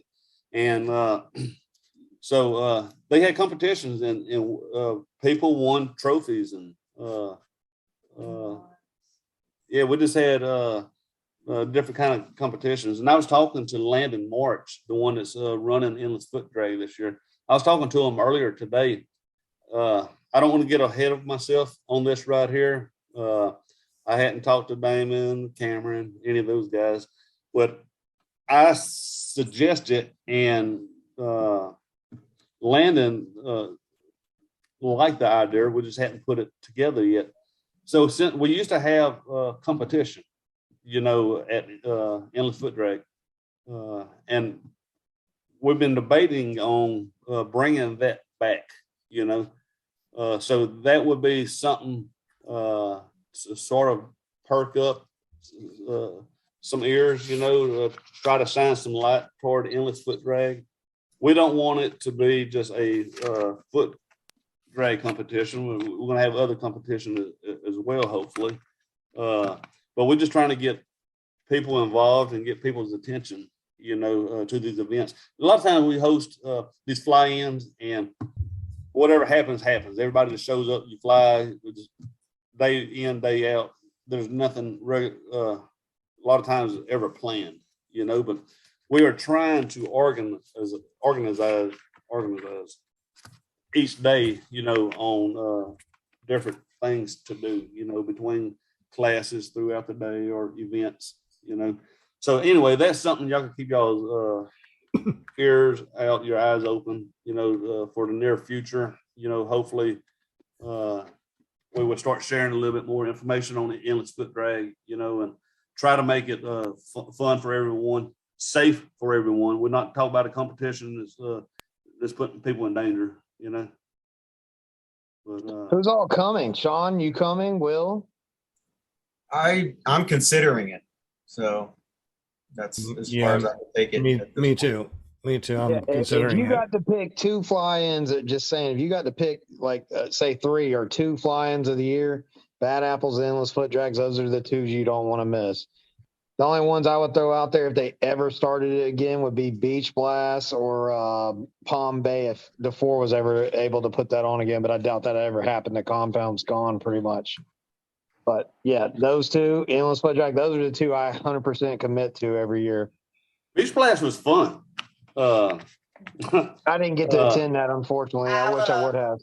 Blast. Yeah. Well, Beach Blast was fun. I tell you this, and we're gonna and I did shy away a little bit when we talk about Bad Apples and endless foot drag, so I did keep from going into left field. Beach Blast, you had to have a rating to attend Beach Blast, and I'm glad they had that. And the reason why I say that, if you was a beginner, you had no business flying beach wind and trying to take off and land in a small LZ like we had at Beach Blast. As we know, a lot of the times the wind is coming off of the water, So that means to land, we land into the wind. That means you're going to have to go downwind, going toward the condos pretty much for your approach, and then turn back into the wind to land on the beach. So was it challenging for some people? Absolutely. Was it for a beginner? Nope. And for one, one of the rules are we do not supposed to fly, over a populated area, over congested area. And that beach in the summertime is filled with people. So it ain't like you can just fly above everybody along the beach, and then just make a easy landing. It wasn't that easy. So Beach Blast was really fun, but you had to have some ratings, have enough skill level to land there, I'm going to talk about this right here just a little bit. I am part of the USPPA organization. Reasons being, I love the organization. I wish the organization would step up to the plate a little bit more. Now, I know Rachael, I guess that's how you say his name, has stepped up, took over Jeff Gowen's position. I don't know what kind of changes are in the making other than what has happened so far, and got a new website. But look here, I've been flying for 10 years. And before, if you went to a fly-in, any fly-in that I attended, you had to have a rating. You could not just be a beginner, self-taught person or whatever, show up to these fly-ins. I know some friends that did not have their ratings these guys were good. They could do barrel rolls, they could do this and that and all that other, but because they did not have their ratings, like they're with Britton Shaw Fort Smith, Arkansas. We had to have ratings to attend that. If you did not have your ratings, you was not invited, you know. Same thing with Beach Blast. You know, you had to have your rating. When you say ratings, are you talking about like at least a PPG 1 or a minimum PPG 2? Yeah, yeah, two or 2 or 3. Okay. Yeah. Okay. So you had to have some ratings. If you notice now, when you go to fly-ins, I don't know of any fly-in that promotes ratings. I don't know of any fly-ins that require that. And there's a lot of schools still offer, you know, these ratings, you know, and I think that's a good thing. Now, this is just me talking, so take it for what it's worth. But for a while, I could have cared less about these organizations. You know, to me, I thought it was just a money thing. You know, you pay your way in, get your little rating, you know, and do what you want, you know. But do I see a benefit in having these ratings? Absolutely. But I will say this here: of all the fly-ins I attended, I have never seen any organization. I don't care if it's USPPA or ASC. I never seen them have a tent set up. I never seen anybody out there promoting the organizations. You know, honestly, I wish that if we're going to push for these ratings and get people involved, you know, I think every fly-in there is, you know, that they ought to have a tent set up. They ought to be promoted just like they got dealers and distributors. You know, you got different schools and stuff. They out there, you know, got their tents set up, you know, promoting their school. Just me, but I would like to see USPPA get more involved. That sounds really good. I wonder for the people in chat, what do you guys think about this? Do you think that all the fly-ins should require us to have at least a PPG 2? Or what do you guys think? Let me know in some comments. Thank you very much. Now, we're going to make some people mad by saying that. Like well, I said, I got mixed emotions about this. Okay. I truly do. You know, I'm content with the way it is right now. But what I'm not content about is the organization, you know, putting more of an effort, you know, and showing up to these events, you know, and just letting their light shine, you know, to try to benefit the community, you know, try to help their organization grow. It'll grow, you know, if they are at the events and they are promoting their event. I mean, this event, you know, and I think it'll help the organization do a lot better for themselves. You know, that's just me talking right here. You know, I don't like rules. I don't like speed limit signs, you know, but so I got mixed emotions about it. But with me doing tandems and stuff, honestly, part of me care less about instructing, you know, having a school, because I'm a contractor. I work for myself. You know, do I have time to have a school? Probably not. I don't know if I want the headache with it, but I done everything I had to do just so I could have my ratings, you know, for doing tandems. That's the reason why I went through the organizations and got what I got, you know. So we only had 2 people that said, or maybe 3 people that said anything in the chat. Said Hot Butted Production said me starting. It was my understanding I needed a PPG 2 or vouched by an instructor. And Bill H said most of the guys I fly with have a rating of PPG 2 documented. Fair Ninja said I respect it, but I don't have any paperwork, so I probably wouldn't be able to go. Yeah. It's a lot of people like that. It's a lot of people who got ratings. You know, I know a lot of schools that are giving the ratings out, but what are the ratings doing for them? What benefit do you have, you know, of having it? You know, it could go back to a contractor that does carpenter work. You know, you got your licensed contractors, you know, to the people that don't have it, but the ones that don't have it are just as good in some sense as the one.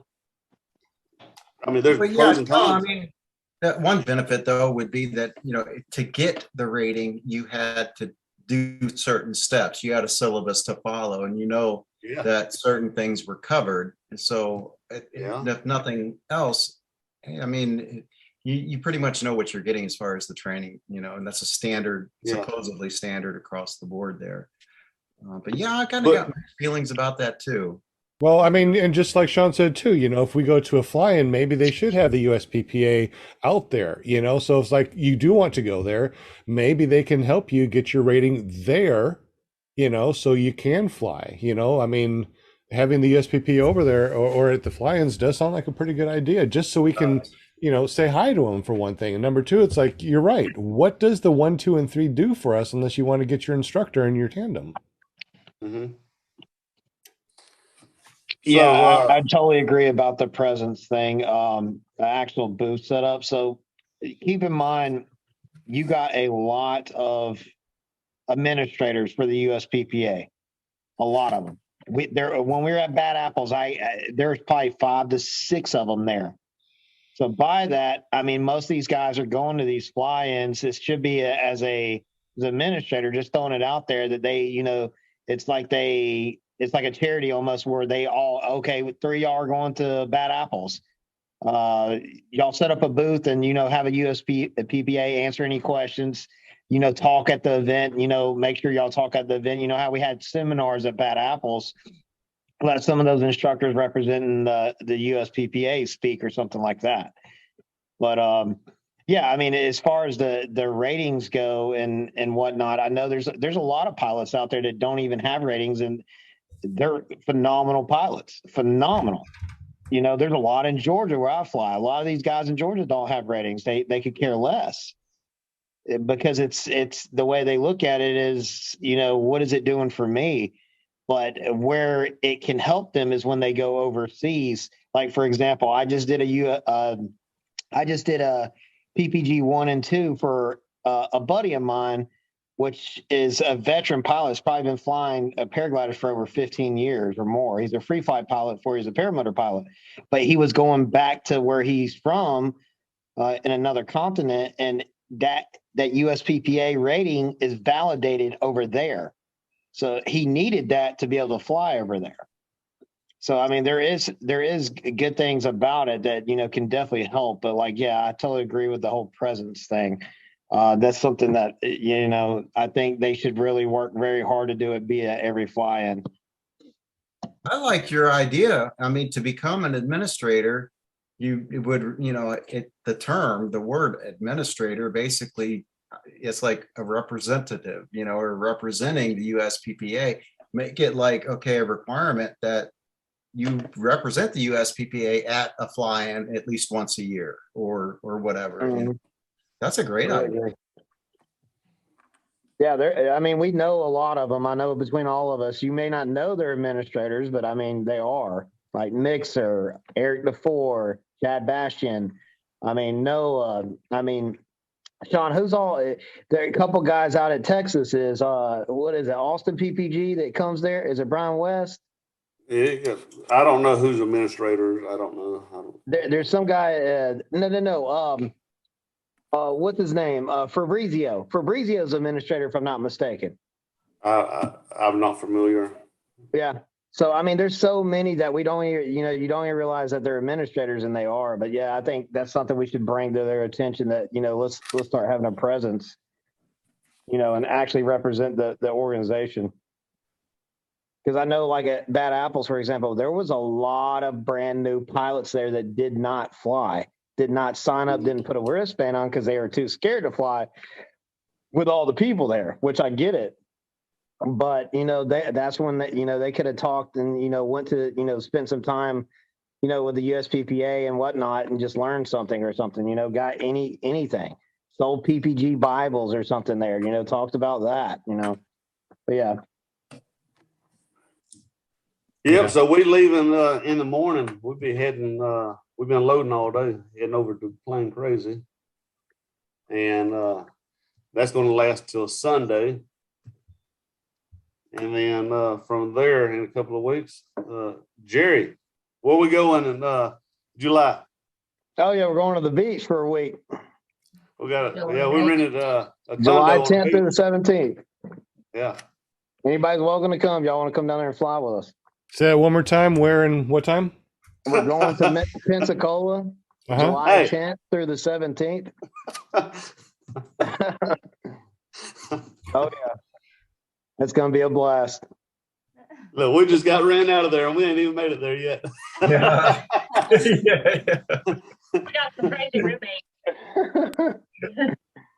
No, it's gonna be a good time. There's some Florida guys that's coming from like I guess you could say Orlando, Tampa area that's meeting us there. There's a couple Georgia people coming and whatnot. And yeah, I mean, I don't know if Shaun and Rachael's invited anybody from Louisiana, but yeah, Andrew Fuller might show up. He's talking about coming, taking a break from SIV to come fly with us that week. So yeah, it's gonna be a good time. Anybody's welcome to come. If you're gonna book a hotel or something, you better book now because it's booking and it's expensive. Ain't that right, Rachael? Yeah, so we can't bring no crawfish because crawfish season is gonna be out. Yeah. Actually, this weekend will probably be our last weekend of eating crawfish of this season. Well, you know something that doesn't go out of season? Huh? Boudin. That's right. That's year round. Yeah. Yeah. Yeah. So yeah, somebody asked earlier about our recipe on crawfish. Well, I guess you need to tell us since we're on the air now, right? So first of all, let me ask you guys: have any of you that's on the panel ate crawfish? Yeah. Yeah. For sure. Yeah. He said no. Will said no. Jim, you Yes. ate it? Yeah, definitely. Have y'all boiled it yourself, or y'all went to a Chinese restaurant and ate it? Oh no, that's not even. Ugh. I lived Who's in wrong? Houston for a year, and oh man, we had a lot of it. Yeah, we get family get together and stuff. Matter of fact, we just had one this past weekend. You know, had a big crawfish boil. I think we had 7 sacks of crawfish we boiled. That's a lot of crawfish. Well, look I've here, we never put- had crawfish. What So does it taste like? it's a mud. We call it our Louisiana mud bug because I'm not. they come out of the mud. They come out of the ground. I don't think they have that in Michigan. Huh? Yeah, they do. They're Lagosinos. So, That sounds so when good. you don't have little dirt mounds when you go cut your grass. All over the place. All over Yeah. the place. I'm going to teach my dog to dig them up. Now, when we have crawfish boil, though, we put potatoes and onions and sausage. You know, we put carrots, celery. You know, it ain't just crawfish. You know, garlic, mushrooms. You know, and then you got the Louisiana crawfish seasoning. You know, you got to dope it up with. But Lemons, oranges. yeah, we put oranges in it, lemons in it, just let it all soak up that seasoning, you know. Crawfish, you get that water to a boil, and once you get it to a boil, you know, you put the crawfish in there. You're gonna let it boil for about 6 or 7 minutes, you know, and then you're gonna kill the fire. And then after that, you're gonna let it sit in that pot and just let it soak up all that seasoning for about 15, 20 minutes. So all that sausage and mushrooms and stuff like that, it is soaking up all that seasoning, you know, and the more seasoning you put in it, the spicier it gets, you know, but you talking about good. Yeah. So Good. crawfish etouffee, all the crawfish that don't get eaten, we'd pull the tails off of it and you can bag them, freeze them. Oh, you really? know, or yeah. And so if you ever hear a crawfish etouffee, you know, we use those tails right there to make a crawfish etouffee. So it's not going to waste. Right. That you know. sounds good. Will's gonna do a thumbnail. So be All right. ready. Y'all ready? Grandpa, are you Thumbnail ready? shot. Okay. Wow. 1, 2, 3. Got it. Yeah. All right. Thanks, Will. You're the best. Thank you, got sir. it. Appreciate it. Do you believe that we've been yapping for an hour and 45 minutes? Do you love it or what? And it's been Believable. quiet. Great What's show. that? I said, and it's being quiet. It's like you're just listening to me jabber. Oh, it's awesome. I mean, your stories are just so funny. Yeah. I had to put At my cost. I had to put me on mute because I was laughing out loud. I was serious LOLing over here. I loved it. I loved it. And I even forgot to ask you, how long do we have you for? And here you are talking for almost 2 hours. I'm like, well, I guess we have you for at least 2 hours. But I know that you got to go to your fly-in tomorrow. So do you want to wrap everything up in the next 15 minutes or so, or do you want to just keep on talking for hours upon hours? I don't care. If somebody's got questions, they can ask. You know. John. Somebody asked me. I've always enjoyed flying, so. I'm in the process, and hopefully everything works out. And I ain't gonna count my chickens until they hatch, kind of thing, But I've been in the process of trying to buy me a Zenith. A Zenith 650 is an airplane 2-seater. So that's in the Not an making. experimental. Yep, it's experimental. So you heard of an RV, like an RV9, RV6? They look very, very similar to one another. Well, it looks like the yellow plane that Matt Hodges had. Did you see the yellow plane inside? Yeah. That was an RV6. Yeah. Okay. I got you. Yeah, that's so. I'm in the process of trying to buy one, but I tell you right now, going through this, it's not like buying a car. Right. Yeah. But I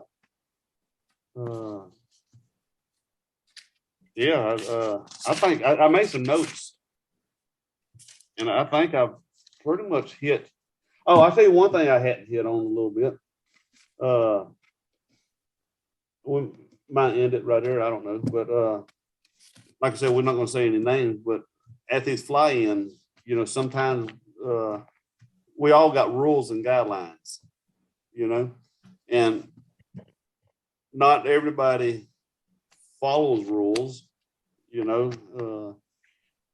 and so we just came back from a fly-in, and there was some miscommunication going on. I had a little incident or whatever. And I'm just trying to think, because I'm on both sides of the fence here. They had somebody got ran out. And I wish. We talked about this at Endless Foot Drag, because the same freaking person causes the same dang problem that Endless Foot Drag. And he might be watching me. He's a good friend of mine. He's hard-headed, he's ambitious, wide open. He's good. He's a really good pilot. Most of the time we don't do much flying midday. That's when everybody's out and about, shooting the breeze, just chatting, going out for dinner or whatever. Well, you got some pilots are good. They love flying midday. It don't bother them to fly midday. And some of these pilots are good. They have they're fun to watch, And sometimes these pilots like to show off their skills, especially when people start pulling out the phones and he sees that people are interacting, they enjoying what they're seeing. So that promotes them to show off their skills a little more, I wish these events, instead of just drawing a line saying don't fly over to LZ, don't foot drag this, don't do that, for these kind of guys, that has some talent, like I said, the Endless Foot Drag last year, we talked about this, giving them a time period, to where they could foot drag. Like last year, I want to say his name so freaking bad, but he was foot dragging, and that's what we do. We Endless Foot Drag, we foot drag, but what we don't do is foot drag around the LZ, because it could cause problems. People's lunching, people's landing.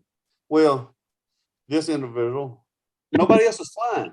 And he don't have a problem doing what he's doing, because he's not hurting nobody, because nobody else is flying. So he's breaking the rule by foot dragging the LZ or foot dragging places.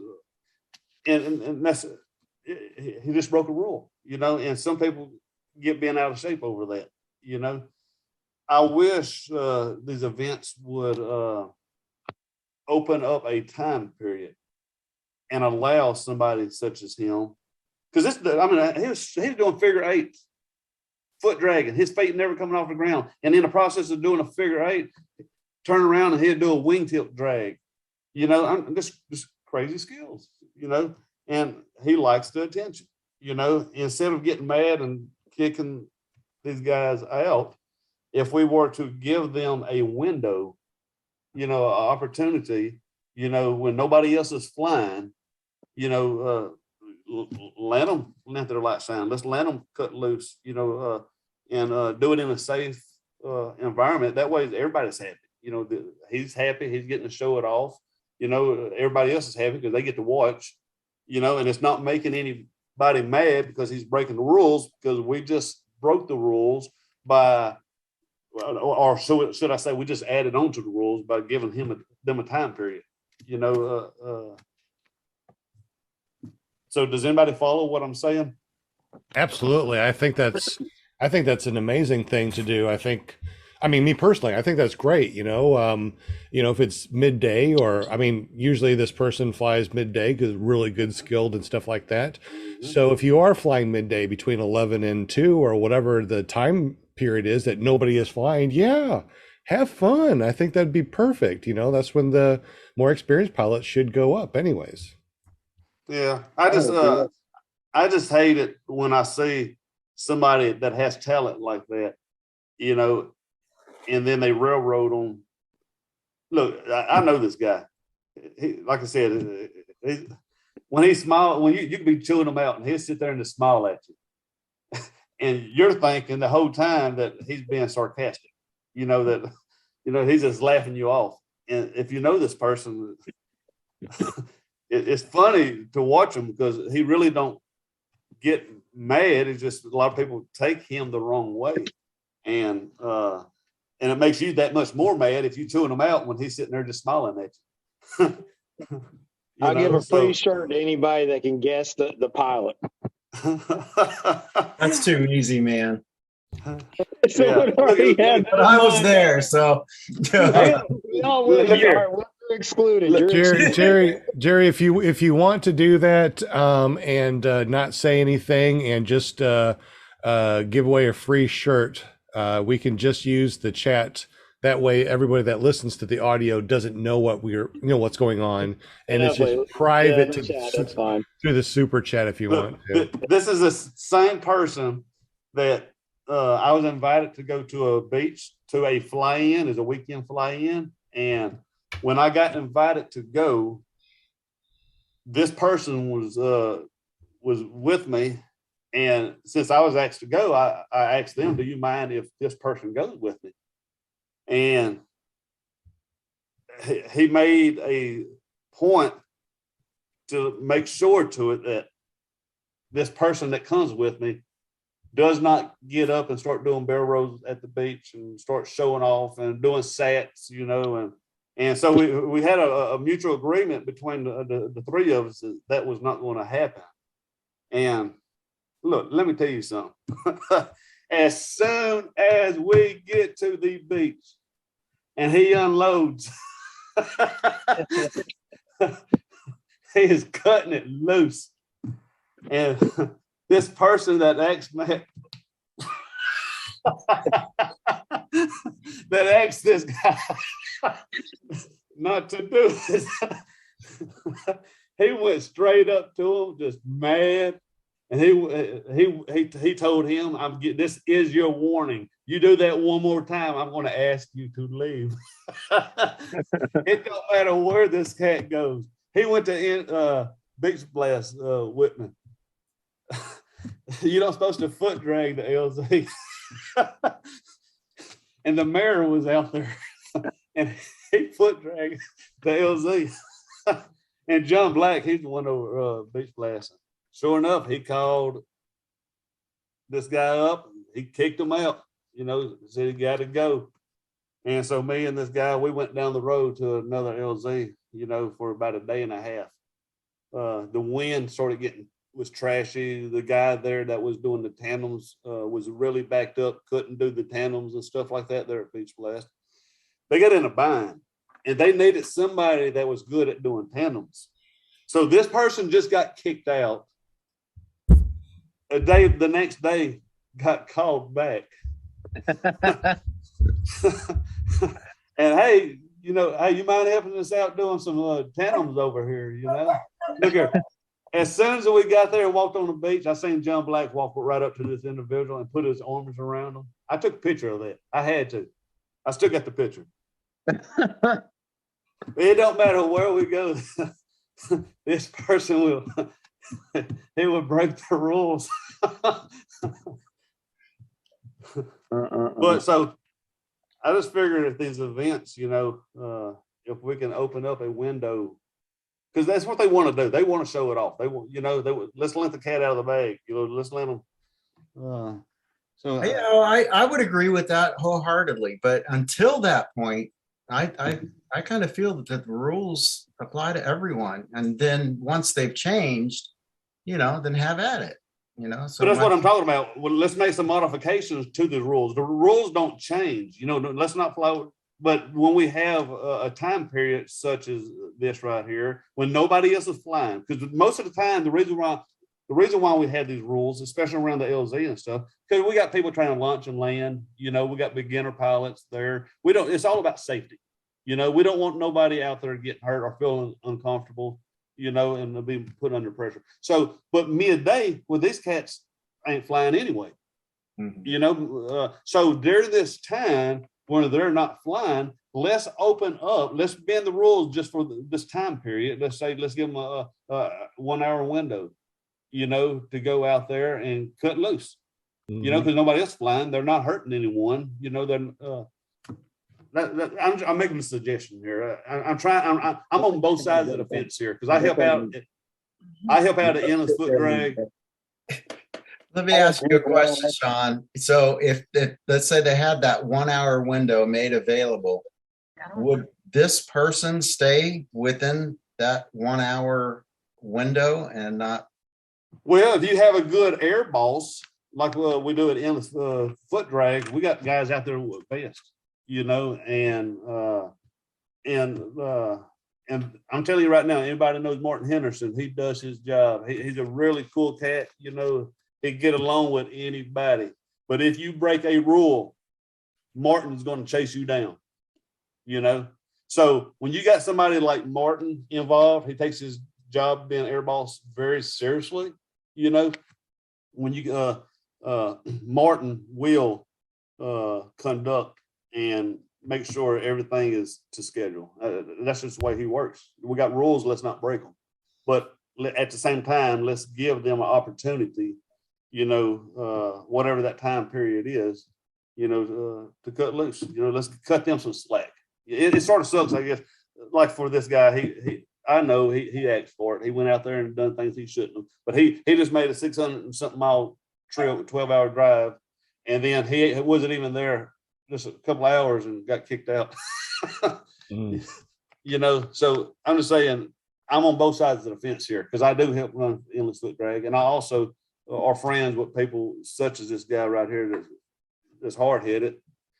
So if we can open up a window for them to do their thing, that way everybody's happy.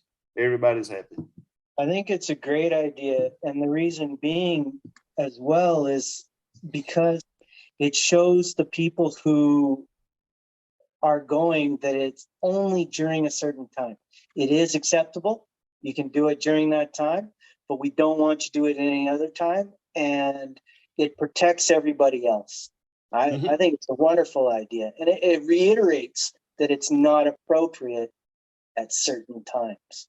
That's right. That's right. And again, if you break the rules outside of that, when you give them a window, well, look here, if you break the rules, the consequences, so abide by them. There's nothing wrong with having my rules. only concern is that if the rules were changed and then they weren't followed, So, but I think it's a good idea, Again, that's where again, you got to have some good air balls. You know, you would have a certain time period, you know, you get your gear together, you know, and when I flag you and give you permission to go, you go, you know, Yeah, and yeah, give and that's a really good idea too. And also too, you could actually have a sheet of paper with, you know, the times of things that are going on, you know, during that day, you know, this period, this time, this time, this time. And if you want to foot drag, if you want to do acro, it's between this time and this time only, and you need a special wristband that's right. showing You make- that showing that you have the skills. Maybe that's Yeah. when they say, hey, you need the ratings to be able to fly to do this particular thing. Yeah, I know, like with endless foot drag, we always have events at certain times and stuff like that. But this right here will be one of those events. And the only way that you're going to be able to participate in the event, you know, is you need to let the air boss know. You need to. We're going to put you on schedule. You know, we're going to put your name there. If your name is not logged in the book for the show in between 1 and 2 or whatever the time frame is, you know, then you can't participate. We want to know who it is, and we want them to understand we got a certain time period. You know, it might be between 1 and 2, but look here, we're going to give this person 15 minutes, and we're going to give this person 15 minutes, or whatever the rules might be. You know, but again, set rules. You know, keep it safe. You know what, really what you're talking about there, looking at it from a different angle, it's not so much something for the pilots, although they'll benefit. It could be like what you're saying, an event, a special event for everyone else. So Yeah, everyone, Watch and learn. yeah, absolutely. I mean, they did something along that lines at the last Palm Bay. I mean, it wasn't a set time, but they had a set LZ, and like there was maybe 8 to 9 pilots over there, and it was like the 4: Matt Minyard, Andrew Fuller, No, Lauren Michaels. I mean, it was those guys. They had beach balls over there. They had a golf cart. I watched Andrew Fuller foot drag a moving golf cart with 1 foot riding all down the runway with it. It was awesome to see, but it was a set area that everybody knew not to fly over or fly near if they were up flying at that time. It's like they had like a little box that they were flying in and showing off in. But I totally agree with Shaun on that. Like, I mean, we should definitely do something like that at a fly, and I'll definitely bring it up to the Bad Apple organization to do something like that. I don't know if they'll be inviting to it, but yeah, definitely try. And you know, if y'all want to end this on a good note, it might be a bad. Ford is the best truck out there. You know, Oh my goodness. And No, Matt's let's the get best back to computer. Red Line is the best oil. Red Armor. Hey, Shaun, seriously, you've been flying all over the place, all over the states. You were saying earlier, where is one of your most favorite places to fly, and what was your most epic flight? Oh man, you know what? When we did a Para Carnival with Kyle Lee, that would always top. You know, not every flight that we had was the best flight. You know, Moab, you know, it was fun. But the time of year we went, you know, we see all these pictures of people flying through the arch and stuff like that.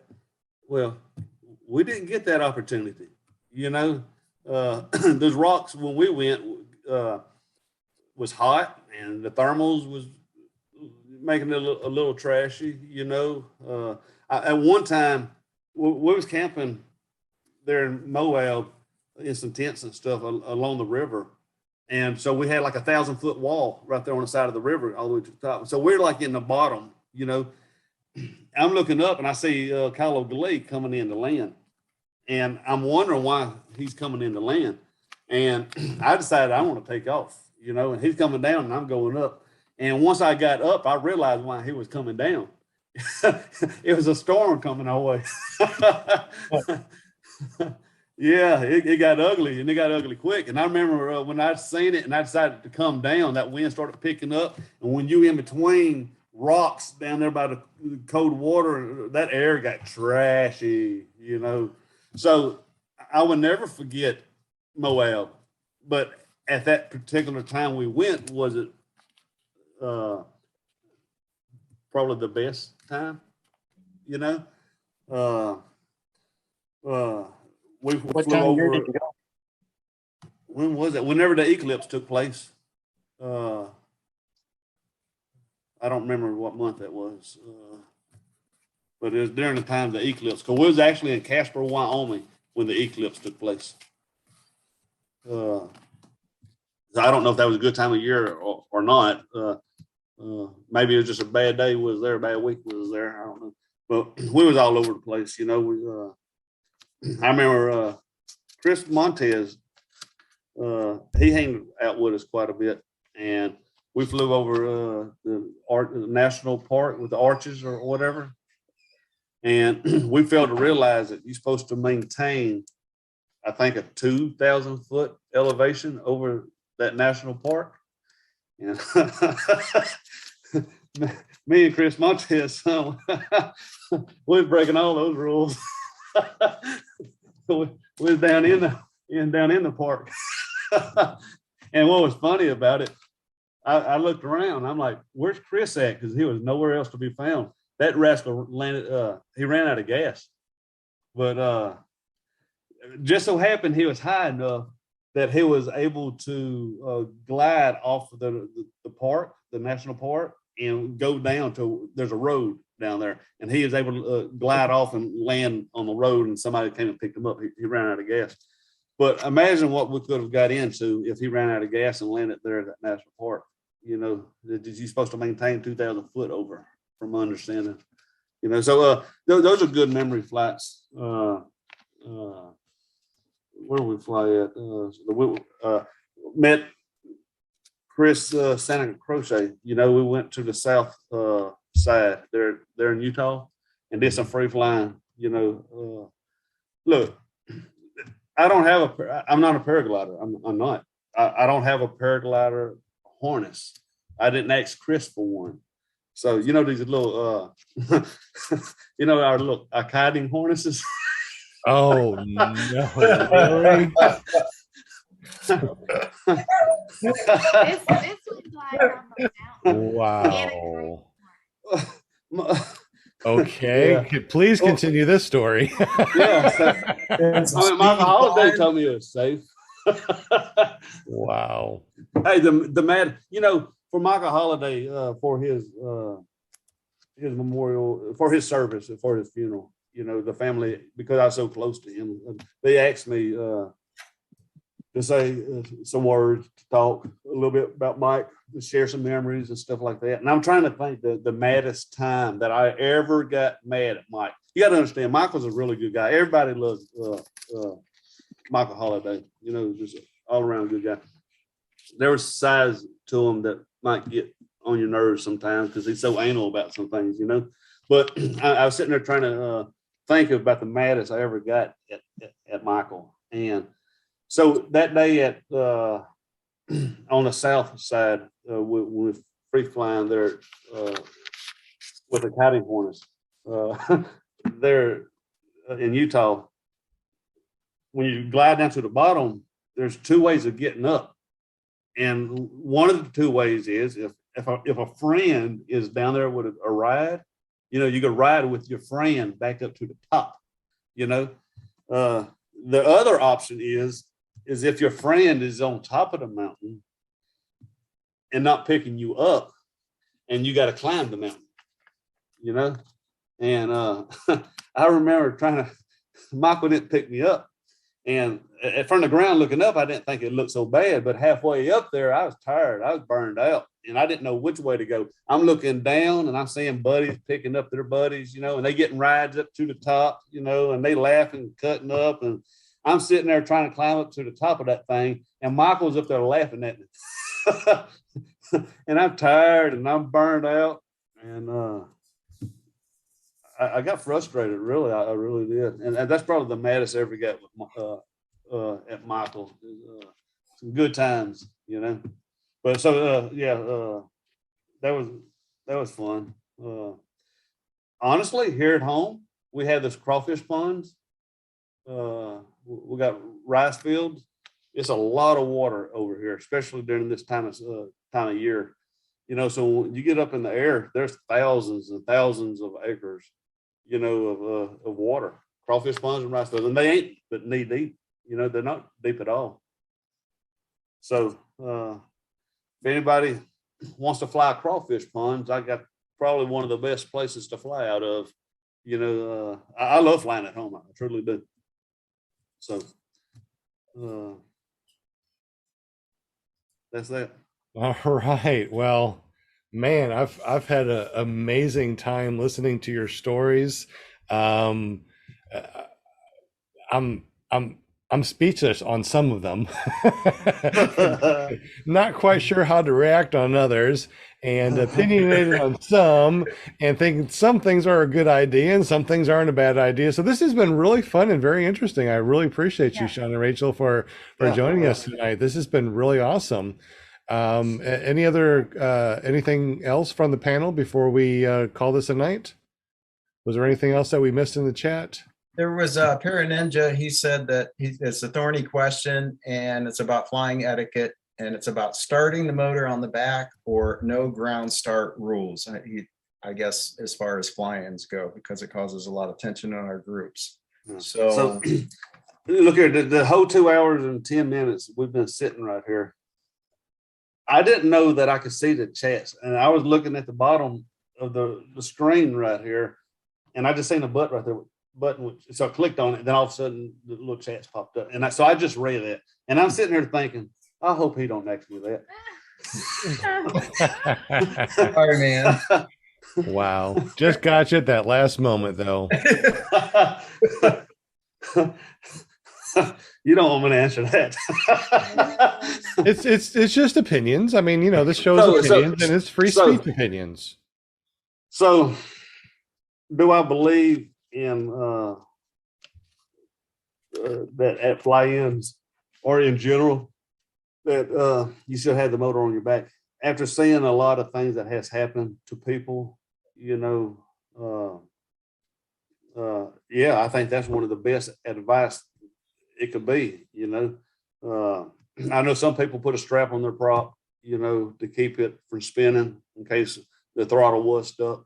You know, I know a lot of times we do get caught up in that moment to where my kids are bad about this. You know, well, that's them. It ain't never happened to me.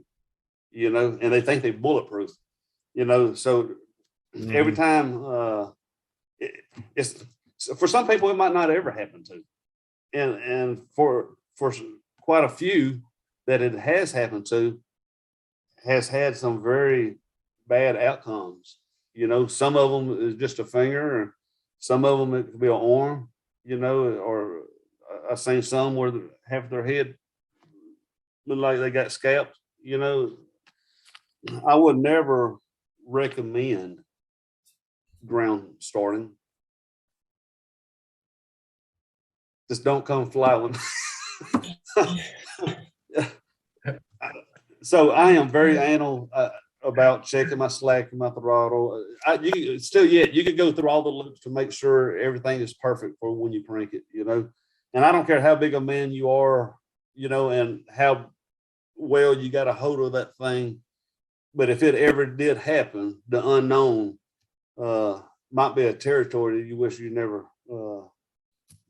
took part of, and you know, so sooner or later it could happen to any of us. You know, You don't recommend it.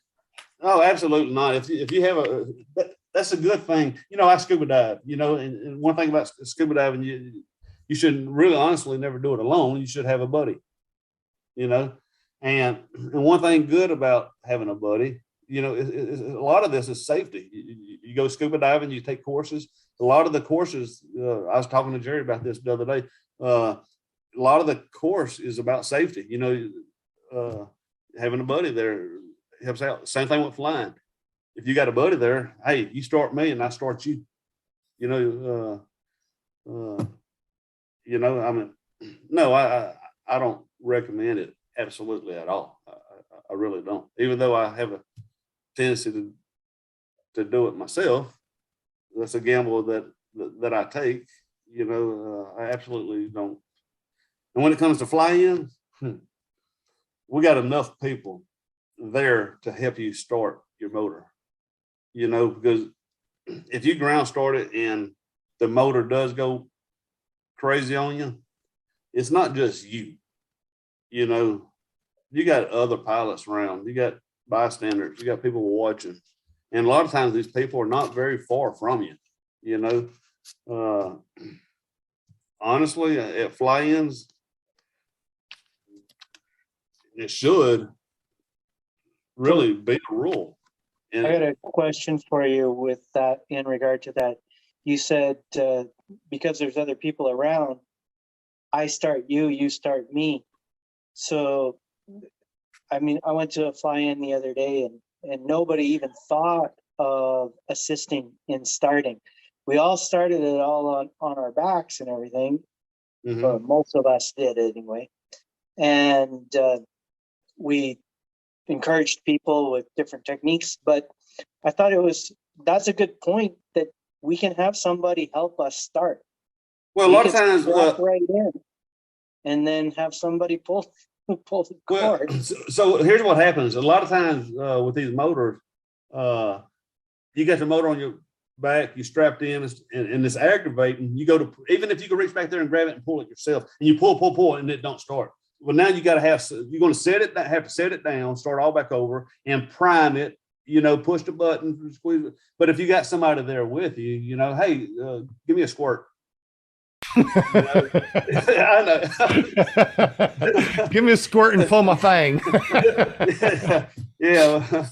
We went from give me a squirt to you pull, I pull yours, you pull mine. It must be getting late. Where's Jerry at? Jerry Clyde. Oh my gosh. Where's Steve Minty at? How you say his last name? Is it? Yeah. Good show. Yeah. So, but honestly though, we should, you know, help one another out and make safety a bigger priority, you know, in these events. You know, it's all about safety, man, having a good time and being safe. Yeah, man. So are there any videos of people who start on their back and then the motor gets away on them? I And the seen one. results of that? I seen one that happened. It slammed him. You know, I mean, he survived it. He didn't get hurt, but I guess getting slammed and look like a fool is a better option than that thing going crazy on you and hurting you. But you know what? I really feel bad, even if it got away from you and you didn't get hurt and it hurt somebody else. You know, Yeah, 'cause I've met a couple like that. The guy got a new one, wasn't flying yet, but he wanted to started it up, went full throttle. He was fine, but it kicked over and hit his wife, and his wife got hurt. And I've met, unfortunately, a lot of people that have had stories and online too, where you can see somebody starting their motor up and getting chopped up, and pictures on Facebook and our paramotoring groups and stuff showing these things. And it's like, it's just not worth it. It's like the risk versus reward. You know, it's like, what's the reward of possibly hurting yourself or somebody else around you? It's just not worth it. You know, put on your back, you know, put on the rack. It's not that difficult to do. I seen there's a lot of folks that has a rack like on the back of their car or on the back of their truck that they carry their paramotor on, you know, and the way they have them clamped down, you know, a lot of these guys start it in the rack because it's fastened down, you know, and after they fire it up, warm it up, then they put it on their back. But I'm with you, Shaun. You know, when it comes to, you are out there by yourself at your LZ and you do whatever, that's like paramotoring, you know, under FR 103. We this is a single seat because nobody cares if you hurt yourself doing something that you're doing. So if you're out there at your own LZ and you want to ground start it yourself, hey, That's you, that you're the pilot in command. But you got to think about the safety also too. If you pull that thing and it spins up and it comes over and it, number one, hurts somebody else or tears up somebody else's wing, now you're liable for that, and it's not worth it. It's not worth it doing around anyone else. That's my thought. Yeah, absolutely. Yeah. I built a platform which has worked really, really well for starting my paramotor. And I've used it for, 3/4 of a year until a couple of weeks back, I realized I wasn't getting quite the power I should be getting out of my paramotor. And it was starting to warm up here. So I thought I'd better tweak it and adjust the screw and tune it so it worked better. Well, I went to put full throttle. I'm standing on this board and the board starts sliding across the ground. I had never anticipated that. I was like, it scared the crap out of me. And so now I put it on my back. I sit on the ground and I start it, but at least that way it's on my back. I'm strapped. I'm not totally strapped into it, but I can get out of it too because I don't have all the stuff on. But at least it's not going anywhere into my hands or anything like that. Yeah. Yeah. But I've seen a lot of those boards. I went to a fly-in not too long ago, and I saw quite a few of those boards. And after that experience, I thought, I don't know how wise that is. Yeah. Yeah. Well, we could continue on, if y'all want to. Been almost 2.5 hours. There's some subjects we didn't get into that I had on note, I think we need to have you on again. I think we need to book you again and have a part 2 with you. All right. Yeah. That sounds like a great idea. Linda, what do you think? Can I you book think them? And so. because I know that we're booked until July something. So if you want to, maybe come back and do another. We can do another 2.5 hours in July and have a part 2, and maybe we can hear from Rachel. Yeah. She's been a little quiet, hasn't she? Yeah, I don't know why she's so quiet back there. I mean, there's so much dead air. She could have jumped in anytime. Yeah, after DFD, you can come give us a report. Yeah, for sure. Yeah. That'll be here before you know it. It actually starts on my birthday, September the 19th. Happy early birthday. So how old do I look? If y'all had to guess. I'd say, hold on a second. Let me put you on here as a spotlight while everyone is talking. We can look at you and still talk. So 42. Hey, look here, before you guess, okay. You got to look at my wife. You got to take her age into consideration. Oh, 16. There we go. So the wives are always 29 forever, and guys are usually fine being in their 50s. I know I'm almost 53, and you look like you're younger than me. That's my guess. You're younger than me. You didn't guess. You look younger than 53. Next. Jim, what do you think? Oh, I've got no idea. I can never tell age. All right, Will, what do you think? I was in church the other day. I don't know what brought this on, and they had 2 different guys. I guess they somehow always talk about age or something like that. When I told them my age, they did not believe me, and it made me feel good. So I'm just. Well, it looks like they're we got the chat starting to say something. Bill H said you look 32. Aaron I thinks you look 48. What? Bill H. Bill H is a good guy, ain't he? So September, when the endless foot drag starts, I will be 45. 40 what? 45. Yeah, that's what I was gonna I say. was close. I said 42. Well, thank Yeah. God. So thank God we didn't say 63 or something. The guys at church the other day, they both thought I was in my 30s, you know. Right Well, on, man. Bill thought you're 30 something. I knew that you're Oh, under. My wife, can we talk about her age? Sure. No, we never discussed the women's Let- age. Well, we Yeah, can. let's- I'm young. I am 9 years old. She's a leap year baby, so do the math. Oh, leap year, 9 years. Okay. Was it? Is it not? Would it be? So would it be 9 times 4? Yeah. Okay. Well, now I know what So your how, age is. but you'll be what, 38? I'm 38. I'll be 39 in February. Wow, you do not look 38. No, I was still just saying. thinking 29. Uh-huh. I wish. She really don't look any different. I met her when she was 20, 21. 21. 21. She hadn't changed much. I'm not saying nothing about my age because you all just youngsters, okay? I'm just saying, y'all just youngsters. It's okay. Because you're only as young as you feel. So I'm going to leave it at that. I don't know. Sometimes I feel like I'm 103, but you know. God. Well, I had a few right on my neck. How about the queen? 40. Man, What? she's got to be like 203. She's like unbelievable that she's still around. The queen.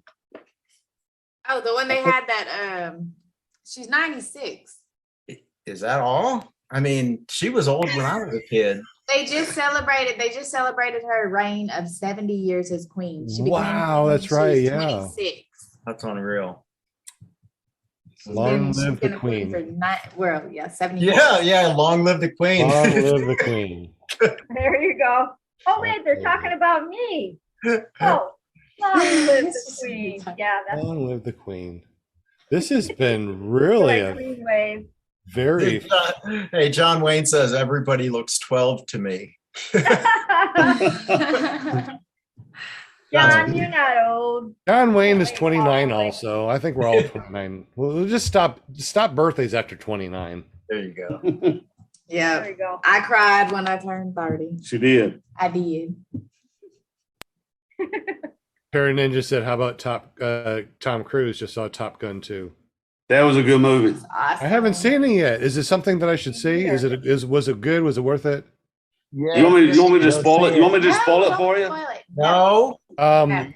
Me personally, I don't care, but everyone else, probably they would care. So let's not. Well, he got killed at the end of the movie. Shush. What? You just I ain't No. gonna watch it. Yeah, that's He's not very throwing you off, believable. Shaun. Just go see it. It's awesome. Nice. Yeah. So we was at a fly-in the day that the Top Gun opened up at the theater. And so midday, we don't fly, right? So we went and several of us got together and went and watched it. Wasn't it supposed to come out before the COVID thing hit? Yeah. it was done like over 2 years ago. I thought so because my friends and I were planning a trip to fly over to a place that had a big field right behind the movie theater, and we were going to go watch it, but then the COVID hit. So I thought that was the movie, but it's been so Well, long. Yeah, but of all the movies that I've seen or them put out, for watching trailers and stuff like that, it's been a long time if I ever could say a movie gets the attention that this one has gotten. This one has got so much attention on Facebook or wherever. Everybody that I've seen that has watched it, I haven't heard any complaints, just a lot of bragging about the movie. And they didn't take away anything from the original. They just added to it like 30 years later, That's cool. and then the technology, had just gotten better, at the filming, their skills, or the crew, the technology, So yeah, very good movie. I would watch it again. I would watch it again. A must see for anyone. Yep. What'd she say? A must see for anyone. I will watch it when You're gonna wait for it to come out on Netflix, huh? when it comes out on Netflix. Exactly. I will watch it though. When it's a free download 10 years from now. No. No, that sounds like a good movie. I do want to watch it, yes. And I don't know, maybe I will go to the movie theater. I don't know. Yeah. Typically, when I go to the movies, I fall asleep. Do you really? I'm so active. I'm ADD. You know. Yeah. I'm a very busy I body. can You know? relate to that. I can relate. I don't hardly ever sit down and watch TV. You know, if I do, I push myself so much when I'm outside that if I do sit down, I want to shut down. Right. And maybe not for long. You know, I might take a little 10-minute power nap. Then I'm wide open. But I wouldn't sleep if I didn't have to. I know. I don't like sleeping. It's a waste of time. It is, isn't it? Body needs- Darn sleep. What's that all about? Well, we gotta have it. Jets, I gotta get off here. I gotta get up, go to the gym in the morning. Oh, there we go. Your wife Oh, making you get off. Lord. My Here goodness. we Go go. to the gym. Yeah, I need to go to the gym tomorrow Aye, and get into the tanning bed. We There's lost a you. massage Oh, table there too at the Lord. gym, so I'll go to the gym, go to the massage bed, go to the tanning bed, and that's my day. Look at that. Yeah, look at that. Snack bar. They didn't read my comment. Good to see you too, bro. Was it Dave Ruff said something? Or, What did Dave Ruff say? uh, I can't see. I I, don't know. My eyes are awful. He said that you and Rachel are stand-up people. Oh, Yes. Aw, thank Oh, you. this- appreciate it. that is Yep. true. Thank you so much for being on. Well, I the can show. honestly say I don't appreciate think that. I don't think I have any enemies out there. I mean, Dave I Ruff mean, is here- a cool cat too, so you know. Yeah, man. yeah.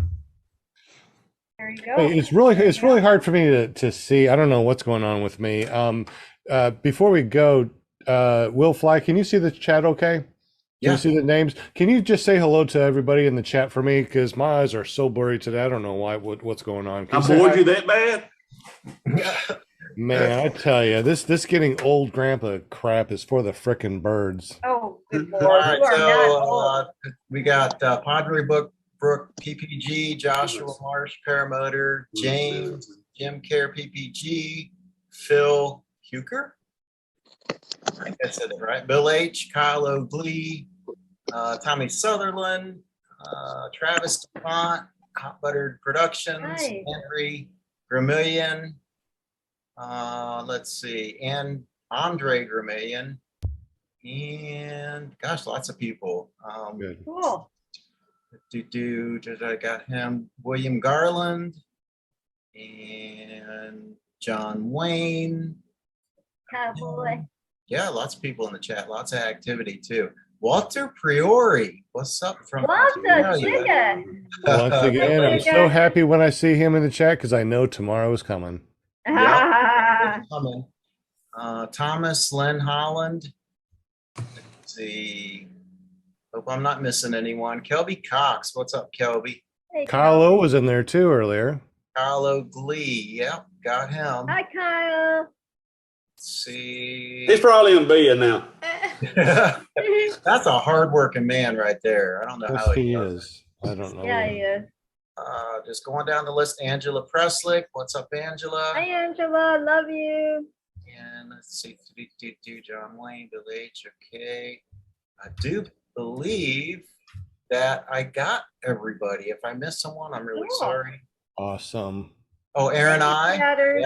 Yeah. Here and I, the PPG guy. Yeah. Hi, Aaron. I. Paraninja. Clark's Video. Got Oh, a couple more in here. That's Steve good. Clark. David on Ruff. there? What's up, David? what's up, Steve? Yeah. Yeah, so I'm glad I kept going down the list because I'd have missed some people. Uh-oh. So exciting. Really good. Thanks for doing that, Will. You're welcome. And thank you, Shaun and Rachel, for hanging Yep. out with us for 2.5 hours. Wow. So what's your longest podcast? 5 Huh? 5 hours. No way. Way. Uh-huh. So people fell asleep and you woke up and like, oh, it's still on. I think so. They woke up, they went to bed, they came back. It's like, wow, good morning. They're still on. I think it was during the winter time, the COVID hit, so everybody was, listening, and we had the after show, people were jumping Yeah. on, It was and fun. we still, we probably could have gone on for more, but my wife, was like went to bed and was going like, it's bedtime. Sorry, dogs. That was me. Sorry, that was me. Now you Oh did it. no! Now my wife is like, not only did you knock, now the dogs are. I better Oh, go, or else I'm going to be in trouble. you're out of control now. Whisper Um, Jet America just got one. Sorry. So had a really good time, and thank you so much, Shaun and Rachel. And my Yeah. dogs are Oh, howling boy. now. Now that you was did it. that was me. I'm sorry, dogs. Come back. Oh my gosh. My wife is ready to just beat me up now because Yep. we should be in bed. But anyways, Good guys, thank you one. so much. I really definitely appreciate it. We need to book you for next month. Talk with Linda and see when we have the next opening. I Oh, would we got love to chat with. July's open. Yeah, we July's open definitely need a right part now, two. so, We need a part two, definitely. Yeah. Yeah, And let your wife talk this time. Oh my God, come on now. I know. And you guys got to go too, because you got to get some sleep. You got to fly into that. You got to drive to. So I totally understand. Or else we would go for 5 hours. Why not? Right? Oh yeah. I already told you I don't like sleeping, so Yeah. So how about this? Next time we'll go ahead and say we'll shoot for a 6-hour podcast. Oh, we got to Lord. beat the record. Gonna call midnight at the Oasis here. Yeah, we're gonna break the record.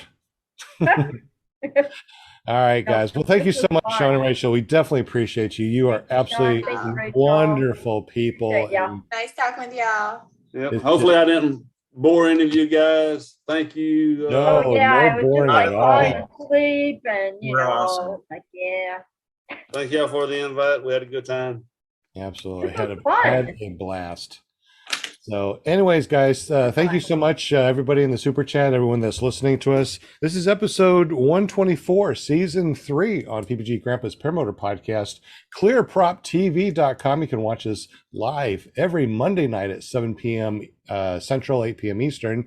And if you missed a show, don't worry. You can go over to your favorite podcasting app or run over to paratalk.org, and that's where you can see all of our uploads in the the audio version of it. You can even go to Amazon and type in PPG Grandpa's Paramotor podcast and find us on Amazon and what was that, Prime Music, Amazon Music, and just the Audible. You can go to Audible and listen to our podcast. We are everywhere. That's what I say. And We are people say, where can I find you? And I said, everywhere. Just search for Paramotor Podcast, and Anthony Velas would come up first because he coined that term, Paramotor Podcast. Anthony, you got it. I You're love awesome. him. Yep. But we're second right underneath Anthony Vela. So Yeah.